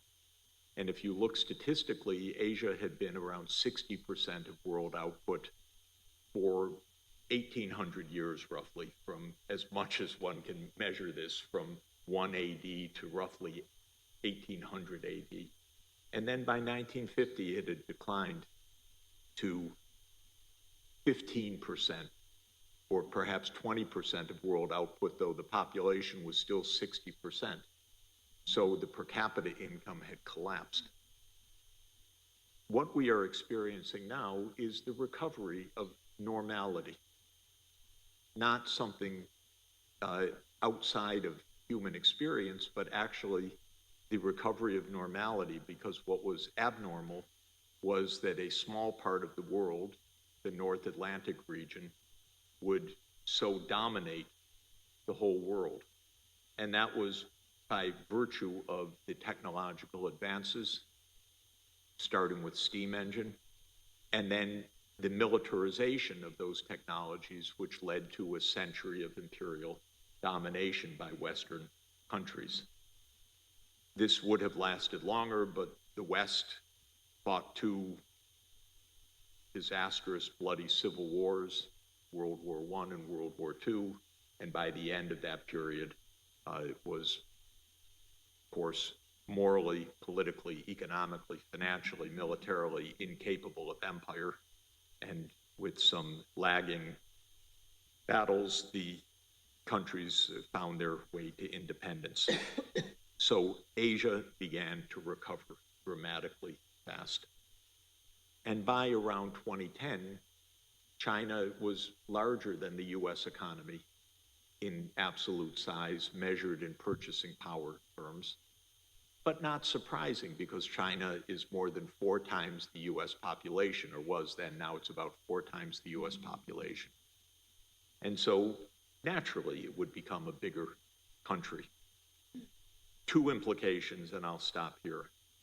One is that now that the whole world is industrializing, and we're going to have development everywhere. India was behind China by about 15 or 20 years, but now India's growing faster than China, is likely to continue to do so. Africa is going to grow faster than both India and China in the next 40 years because it's going to be catching up from farther back. And by the way, Africa right now has the same size population as China and India. All are 1.4 billion. But Africa will be the biggest by mid-century, by far. So if there's an African Union, the African Union will be the most populous part of the world by 2050, by far. And it will be a dynamic part of the world economy also. So we're going to have lots of mindset changes in the years ahead. But there are two significant conclusions from this. One is mainly the United States has been shocked at China's rise. And I have to say to my Chinese friends, you didn't ask permission, you know? The US is supposed to be in charge. And now, without US permission, you became so big and powerful, and that is a bit unforgivable in the American mentality. The Americans cannot figure it out because they know no history at all, I'm sorry to say. We're doing our best as teachers, but we're not doing very well. So the idea that what's happened in China is a return to normal is ununderstandable. And this is why there's so much tension right now. So it's very serious. And the tension came when China declared in the Made in China 2025 program, we will become key leaders of leading technologies. That was the biggest affront to the Americans. I say, bravo, go for it. This is good for the world. Technological advance anywhere lifts everyone, by the way, as long as it's not militarized and leads to destruction, but as long as it's used for human well-being. And by the way, Chinese technologies are already core to saving the world. Whether it's medicines like artemisinin or whether it's the lowest cost solar production, solar modules, this is Chinese technology and we need it. It's going to be critical for world well-being. But one thing is the tension coming with China's recovery. We need dialogue on this to understand it. So that's one part. Second is that as the whole world economy has grown roughly 100 times since James Watt's steam engine, I would say realistically maybe 250 times since James Watt's steam engine, we're wrecking the natural environment. We really are. It's extremely serious. It's very late in the day. And so we need a common understanding of how we're going to get our own now globally shared technologies under control. So that is why I'm so happy to be here. I do think we're going to figure this out. But the strangest part of globalization is how little global dialogue there is. It's the paradox. It's so easy to have connection. You can get on a Zoom with anybody, but it's a big event if an American official talks to a Chinese official. It should be happening dozens of times a day, not top news. And I keep offering to President Biden, I'll give you a Zoom link. You can call President Putin and make peace. Or a phone number. I'll lend you my cell phone. Make a call. But here we are completely interconnected, but we don't talk with each other. And the specialty of the church is talking with each other. So here we are. Thank you very much. Quality of political leadership is extremely low. Our president is 81 years old and should be in retirement. This is absolutely obvious. Our Congress is quite corrupt in the United States because we have a system of campaign financing that depends on billions and billions of dollars going from big companies to the congressmen and senators.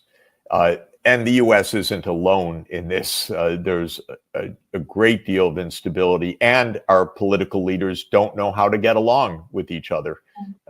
So you add this all up, it's definitely bad. Whether it's absolutely the worst, it's a little hard to judge, but it's bad enough that we ought to do something about it. You actually mentioned many questions that I was going to ask, but if I understand correctly, how did we get there actually? So definitely there is some kind of crisis of leadership, because I believe that the problem is not only a senior American president. These problems can be also in other countries. Then, of course, there's a concentration of unprecedented crises. And of course, there is a part, I would say, that's considering the decisions that the superpowers make. Would you agree with this combination? I think if I could put one word on the reason we're in this crisis, it is arrogance. Arrogance of the rich and the powerful.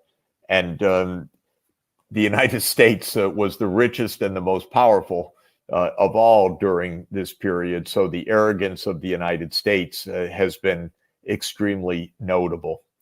You know, when the Cold War ended in 1989 in Central Europe and in 1991 in the former Soviet Union, we might have said, now we have a glorious opportunity for peace, for cooperation, and for prosperity. This didn't happen. It could have happened. I was there. I saw what could have been done. Instead, the United States said, we won, we're the best, we're the most powerful, we don't have to deal with anybody except on our own terms. And the United States absolutely went from arrogant to hyper arrogant and said, we can do what we want, where we want. And strangely enough, though the United States basically faced no security threats after that time, it went to war more often than ever. Of course, it completely misjudged two things. One, it continued to think of Russia as a natural enemy. And so it actually created a new enemy, because I was advisor to Gorbachev, I was advisor to Yeltsin. They wanted absolute peace and normal relations. There's no doubt in my mind. This wasn't a trick. It wasn't a plot. It was an attempt to create normal relations. The United States instead said, oh, no, we won. Now we'll move NATO. Okay, Hungary, Czech Republic, Poland. Oh, we'll keep moving. We'll go to the Baltics. We'll go to Romania, Bulgaria. We'll go to the Balkans. Oh, no. We'll go to Ukraine. We'll go to Georgia. We'll surround Russia. We'll decolonize Russia. That's a term used in American political circles. Even saying, oh, Russia should be dismembered now. Well, what on earth are these people thinking? Russia has 6,000 nuclear warheads, a powerful army, a self-respect, and a desire for its own security. And so the United States provoked what absolutely it should not have provoked. So this was a part of the issue. A second part of the issue is that, in general, the rich became arrogant in a different way, saying, oh, we're so good. We used to be millionaires. Now we're billionaires. We don't have to share anything. So they became libertarian in philosophy. Libertarian in American philosophy means we don't have to pay taxes because what we have is ours and nobody's going to take it away. And so we developed a super rich class that became very self-righteous. That's my money. It's nobody else's money. How dare the government think to take it? And at the same time, a growing amount of people struggling in poverty or losing jobs to technology, being replaced by robots, being replaced by automation. So the gap in our society between the rich and the poor widened considerably. And this was the second factor. And you would think that in a political democracy, the poor people would vote out the ones that are leaning on them, or would vote for tax increases on the small group of very powerful, but that theory is wrong because the small group of very powerful buy the politicians. They really do. And so they pay the campaign contributions. And the first rule of the US Congress is vote tax cuts for companies and rich individuals. So that is the second thing that happened. The third thing that happened is that the environmental crises, especially the climate change crisis, came and would require changes in our behavior and would also cause limitations to the big energy industry, the oil, the gas, the coal industry. And the industry resisted those changes, said no. And the politicians said, oh, it's not even real. Like Václav Klaus and others, they just denied the climate change. And this denial has gone on for decades. Actually, we just saw a new president of Argentina elected just now, who said that climate change is a socialist plot. You can't even make this up. I don't know whether this is just playing games to get elected, whether it's complete sheer ignorance, whether it's corruption. I don't know what it is, but it's shocking.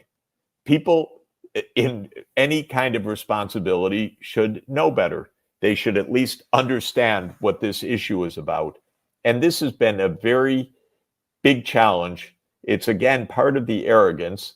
I happen to lead a scientific institute at Columbia University with hundreds of climate scientists. So I had an earful all the time about the climate science.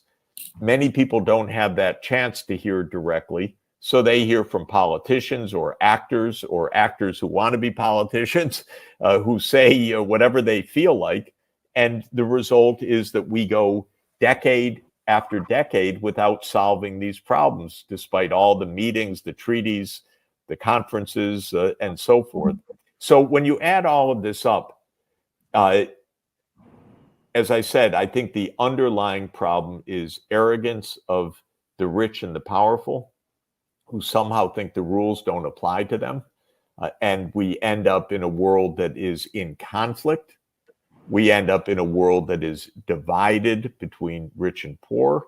We end up in a world that is facing massive environmental crises. And it's all so weird because the world's richer than ever before, better technologies than ever before. And we could, if we chose right, move to peace immediately.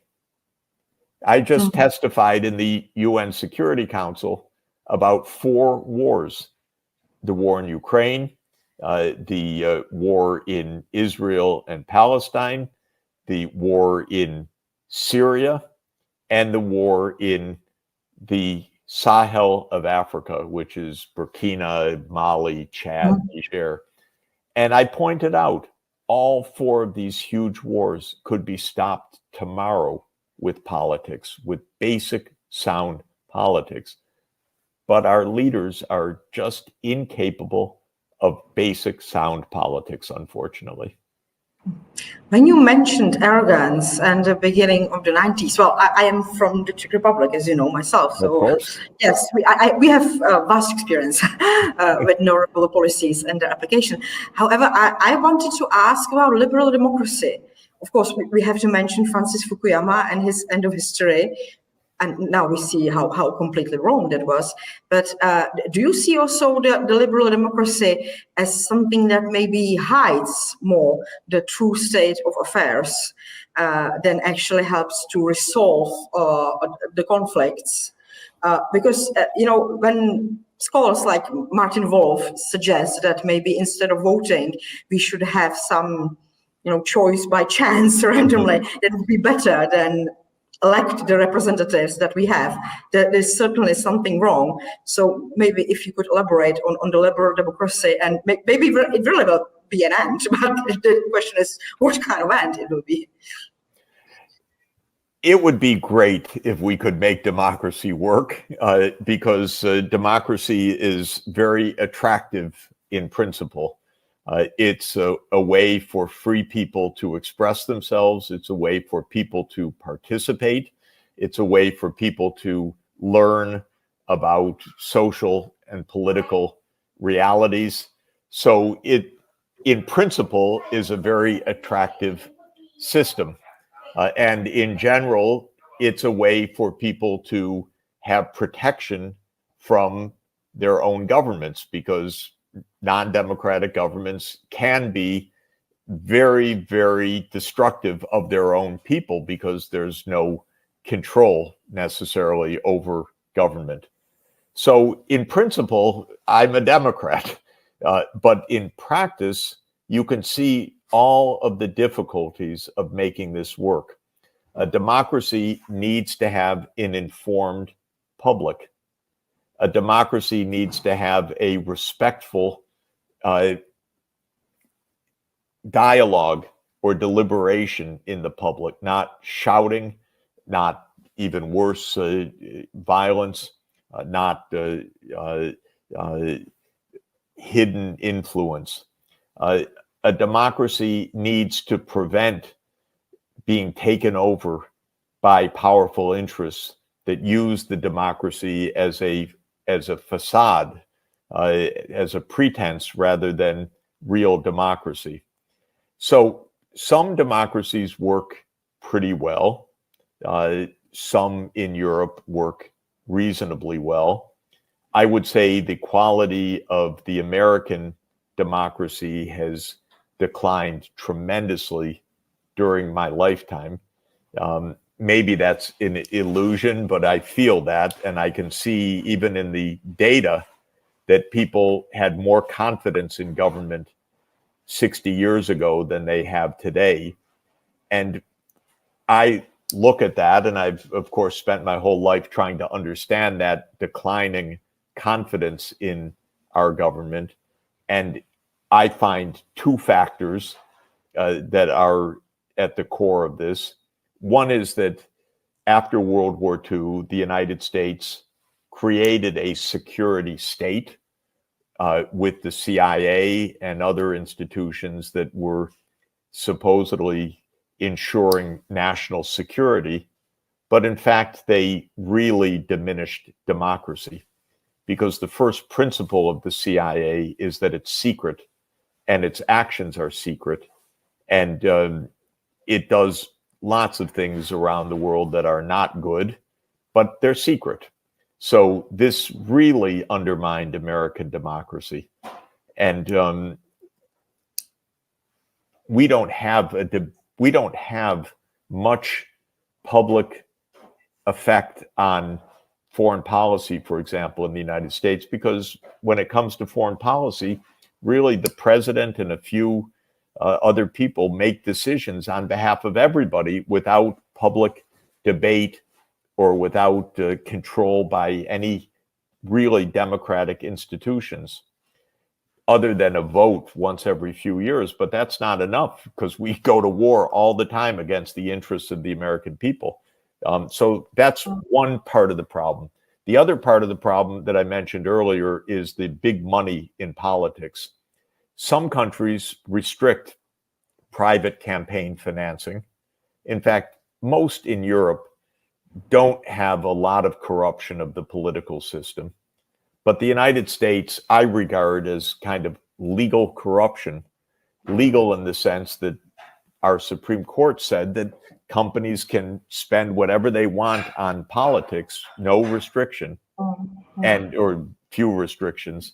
And the result is our election cycle, say the 2024 election, will spend maybe $15 billion of campaign financing. Now, you don't get honest government with so much money changing hands.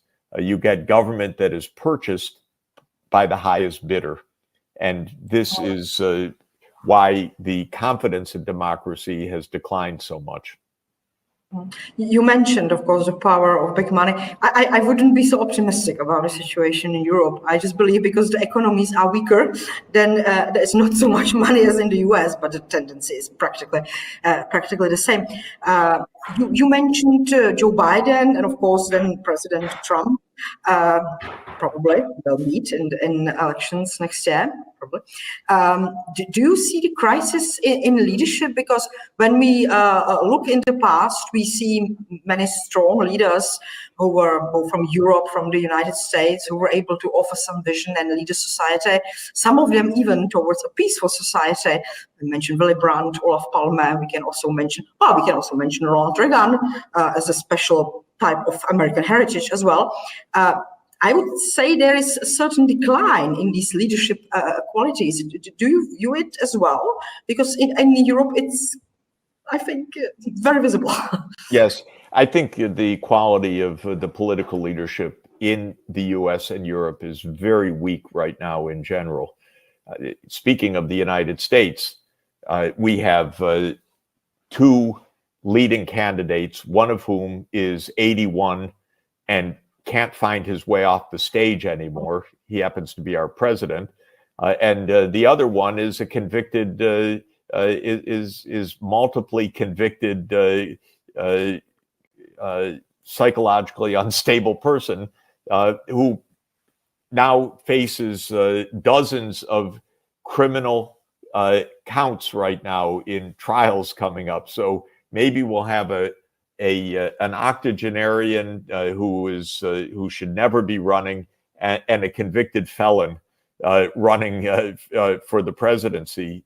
This is a terrible, terrible thing, obviously. How can we get there? There are some other candidates. I'm hoping that Robert Kennedy Jr. Proves himself as a highly capable candidate. And I like him. We were schoolmates, we're friends, and he comes from a great political tradition. In fact, his uncle, John F. Kennedy, was, in my view, the last great American president, because after that, well, we had some very nice and smart people, a few, not very many. Jimmy Carter was one. But we've had a lot of failed presidents and failed presidencies. So the quality of leadership is quite low. And in Europe, it's also really surprising to me how, when the United States makes such bad judgments, European leaders tend to follow along the US lead. And of course, I'm very unhappy about the Ukraine war. I mean, everyone's unhappy about it, but I have a view that's somewhat different from the mainstream view, which is, in my interpretation, the war in Ukraine was caused by the US wanting to expand NATO. And of course, many in Europe say, no, it's all Putin. He did this. But I know enough history, and I was present at enough events to know how much the US provoked this war through absolutely stupid policies. Because if you're smart, you don't push a military alliance right up against Russia's border. That's just not a wise thing to do. Russia's extremely sensitive to the military of the West encroaching on it because of how many times Russia's been invaded by the West. And especially when the United States politicians have so much hostility to Russia, which they do. They openly express the idea that Russia should be dismantled and many other things. Of course, Russia's going to see NATO expansion as a direct threat to national security, and it's not going to let it happen. So this is just an example of terrible policy, predictable disaster. But the US went along with it. Now, my point was, the Europeans knew better.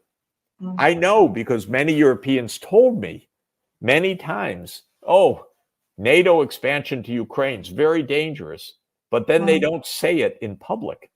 And they don't say it in public because the United States would get mad at them.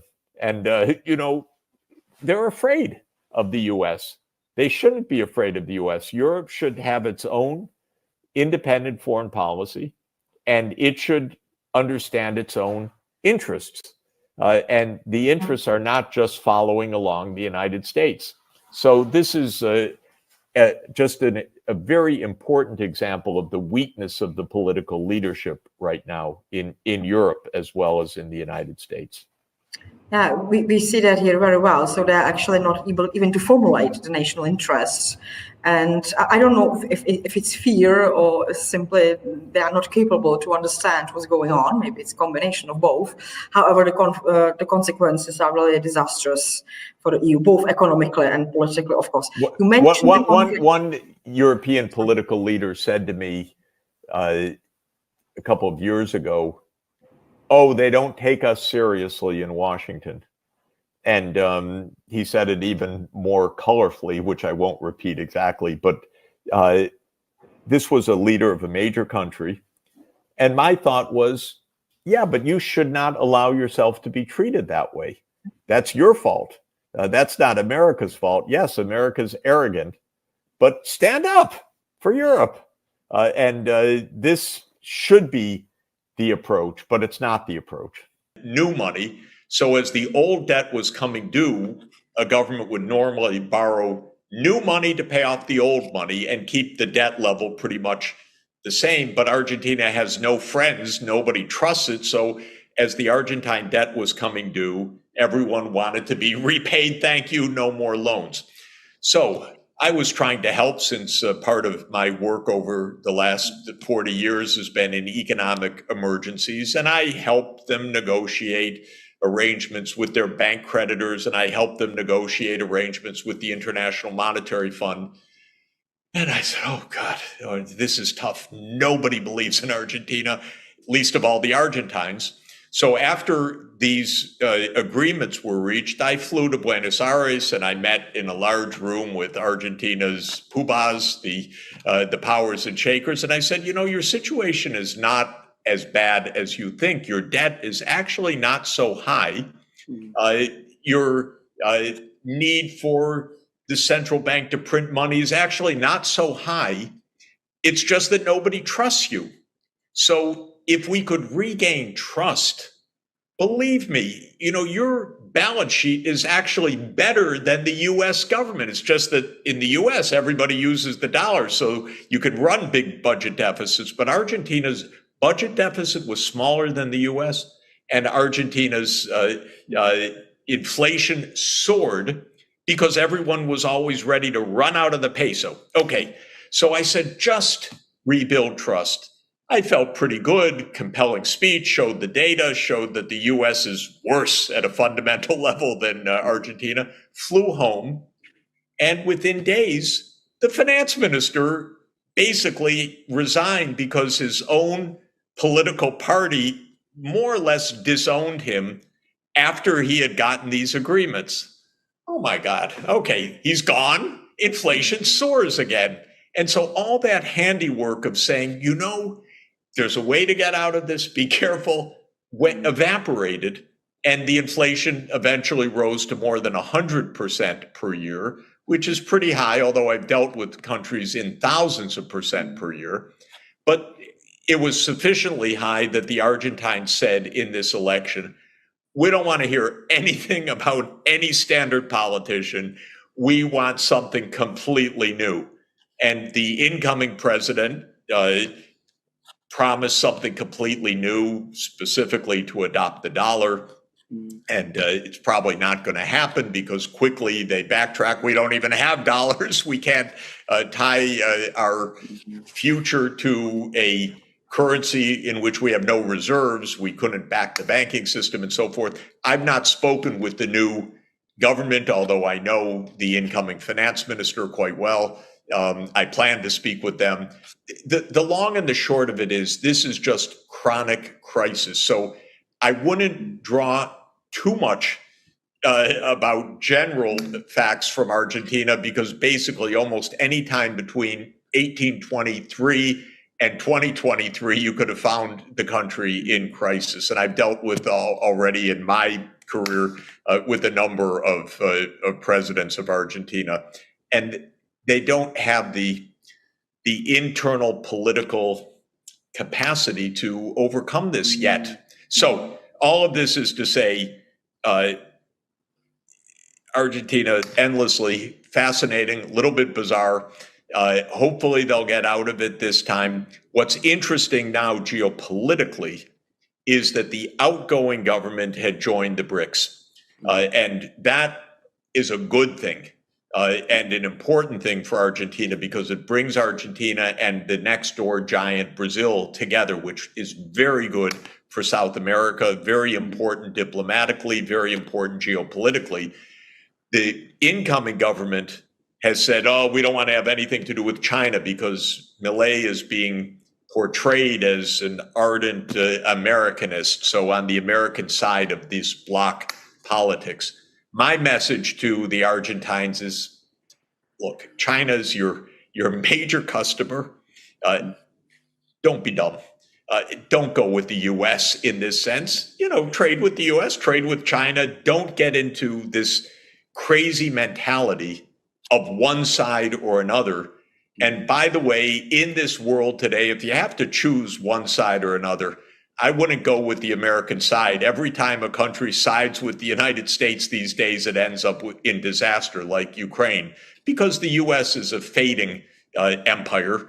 It can't sustain all its promises, not even close. It can't even keep its own public institutions functioning anymore. So my message to the Argentines is, you don't have to choose sides. Just be nice, but don't break relations with China, for heaven's sake. Join the BRICS. It's a good thing to do.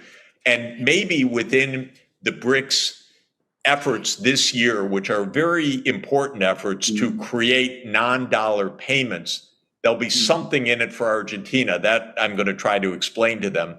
There really is some good news for Argentina in the fact that it won't just be the dollar in the world, that there will be alternative payments, and Argentina shouldn't close itself off from what's going to be an important new force in international monetary economics. That's all very interesting, because one of the things that I noticed, which has not been mentioned, I think, widely, is that Putin, of course, has just been to the UAE and he's just been to the Saudi Arabia, and he came with a very, very big and very strong delegation of people. And I noticed that one of the people who was there was, of course, Nabulina, who is the central bank chair. And both Saudi Arabia, I didn't realize she was on the trip, but that is a very interesting part. It was interesting because I don't think it was announced, but there was a list of, you saw the picture of all the people in Riyadh, and they were all shaking hands. And one of the people who was there and who shook their hands was none other than Nabulina. So she was there. And of course, Saudi Arabia and the UAE are both joining the BRICS in a few weeks. So is Iran. The Iranian president has just been to Moscow. He's had discussions there with Putin. There's just been this announcement of this free trade agreement. And then at the same time, Putin gave this speech at an investment forum run by VTB. And a disproportionate amount of that discussion was about the financial architecture. He was saying that, in fact, that seemed to be the most important thing, that, you need to get the financial architecture right domestically in order to move forward. But he was also talking about the new financial architecture. And he said some very interesting things about how the existing financial architecture, which is Western-based, is becoming outdated and obsolescent, also in a technological sense. So you have Nabulina there in all of these meetings, and she's presumably talking about all of these matters. She seems to be very interested in them. And she's talking with the big oil producers. And Iran is also a big oil producer. And at the same time, you have all these discussions from Putin about financial systems. And I wonder whether this adds up. Yeah, the trip was absolutely fascinating, incredibly skillful of Putin at this moment. And it reflects actually three major geopolitical points, all, I think, rather ingeniously brought together. One of them is OPEC Plus, of course. OPEC plus Russia constitutes an enormous part of the hydrocarbons market of the world, and they do a lot of important business together in this, in managing the oil and gas market. So that's one part of the trip. Another part of the trip is clearly regional, which is the integration of Russia with Central Asia, with the Arabian Peninsula, with the Middle East more generally. And you look at the map, and between Russia, China, Central Asia, Arabia, this is building, and of course, India is a member of the BRICS. This is really building most of Eurasia into an integrated geopolitical and economic huge part of the world. And so very, very deft in that regard also. A basic principle of economics, a fundamental principle, is neighbors should get along. They trade well with each other. They share ecosystems with each other. And that's the principle that Putin is following because Iran is a neighbor. The Middle East is a neighbor. This is very smart. And then the third dimension, in addition to the oil and the neighborhood, is, of course, the BRICS. And the BRICS started out as the five: Brazil, Russia, India, China, and South Africa. It had already reached an output level measured at what we call purchasing power prices, or at international prices, larger than the G7. That is geopolitically and economically notable. But now the five are being joined by six more, presumably. Argentina, that's the new addition in South America. Egypt and Ethiopia in Africa, and Saudi Arabia, the Emirates, and Iran in the Middle East region. Now, you add the six to the original five, you have 37% of world output, according to the IMF purchasing power data, compared to 29 to 30% for the G7. This is a different world, and this is really powerful. And what the BRICS are discussing this year in particular is exactly this financial architecture. And of course, that was greatly hastened by the absolutely awful and mistaken US policies on the dollar. So the US has what Charles de Gaulle, already President de Gaulle, 50 years ago, 60 years ago, called the exorbitant privilege, which is that the dollar is used for about 60% of international transactions of all kinds. The way you denominate a contract, the way you pay to settle a contract, the way governments hold their foreign exchange reserves. So on all three major dimensions of international currency, the dollar predominates. Not exclusively, but overwhelming. And that gives the US a huge advantage. You don't run out of the dollar to what? To the dollar. And so it's not like Argentina, where everyone's sitting on the edge as the US debt reaches 100% of GDP. If Argentine debt ever came close to 100% of GDP, they'd be out the door in a moment. But with the US being the currency of the world, nobody flees the dollar. So that's the exorbitant privilege, that you get to borrow, you can pump up the money supply, you get some inflation, but you don't get what Argentina or just about any other emerging economy would get. But the US just couldn't leave good enough alone. It had to weaponize the dollar. And this has really been it's become an addiction. The U.S. generally is addicted to regime change. The U.S. generally is addicted to a foreign policy that says, I don't like you, I want to replace you. Send in the CIA or send in an army, but we get to choose who your government is. Now, this is absolutely disastrous foreign policy, in my view, completely against the UN Charter, completely against international law, but that's the core. And the US figured out 10 or 15 years ago that it could use the dollar as a foreign policy weapon. And the main way that it uses it is in a very crude way, which is to say, one day, your dollars are now our dollars. Thank you. Your dollars literally means you have accounts in US banks or US controlled banks. That's what a dollar is in effect, M2 definition of a dollar. So you're holding dollar accounts in institutions that we control.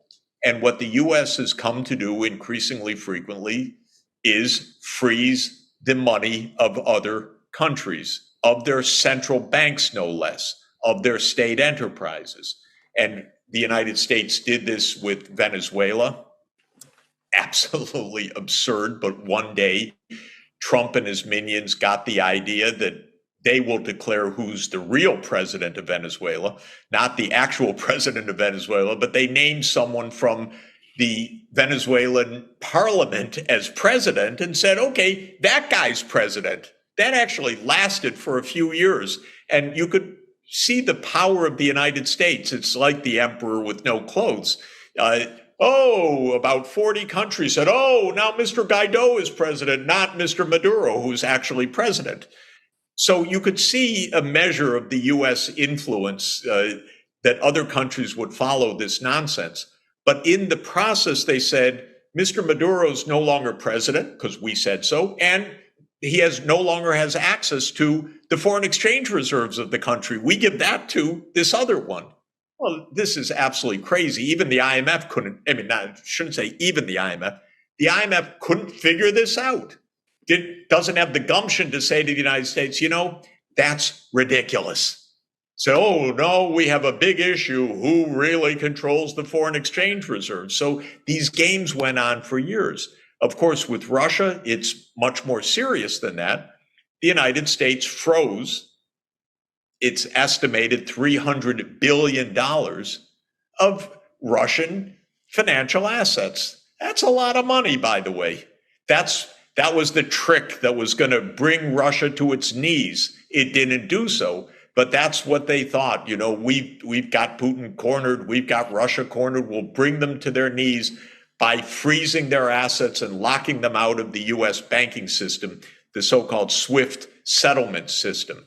Well, Russia quickly figured out, very cleverly, we could trade with China and renminbi, we could trade with India and rupees, a little bit shakier on that front. We can find other ways to transact.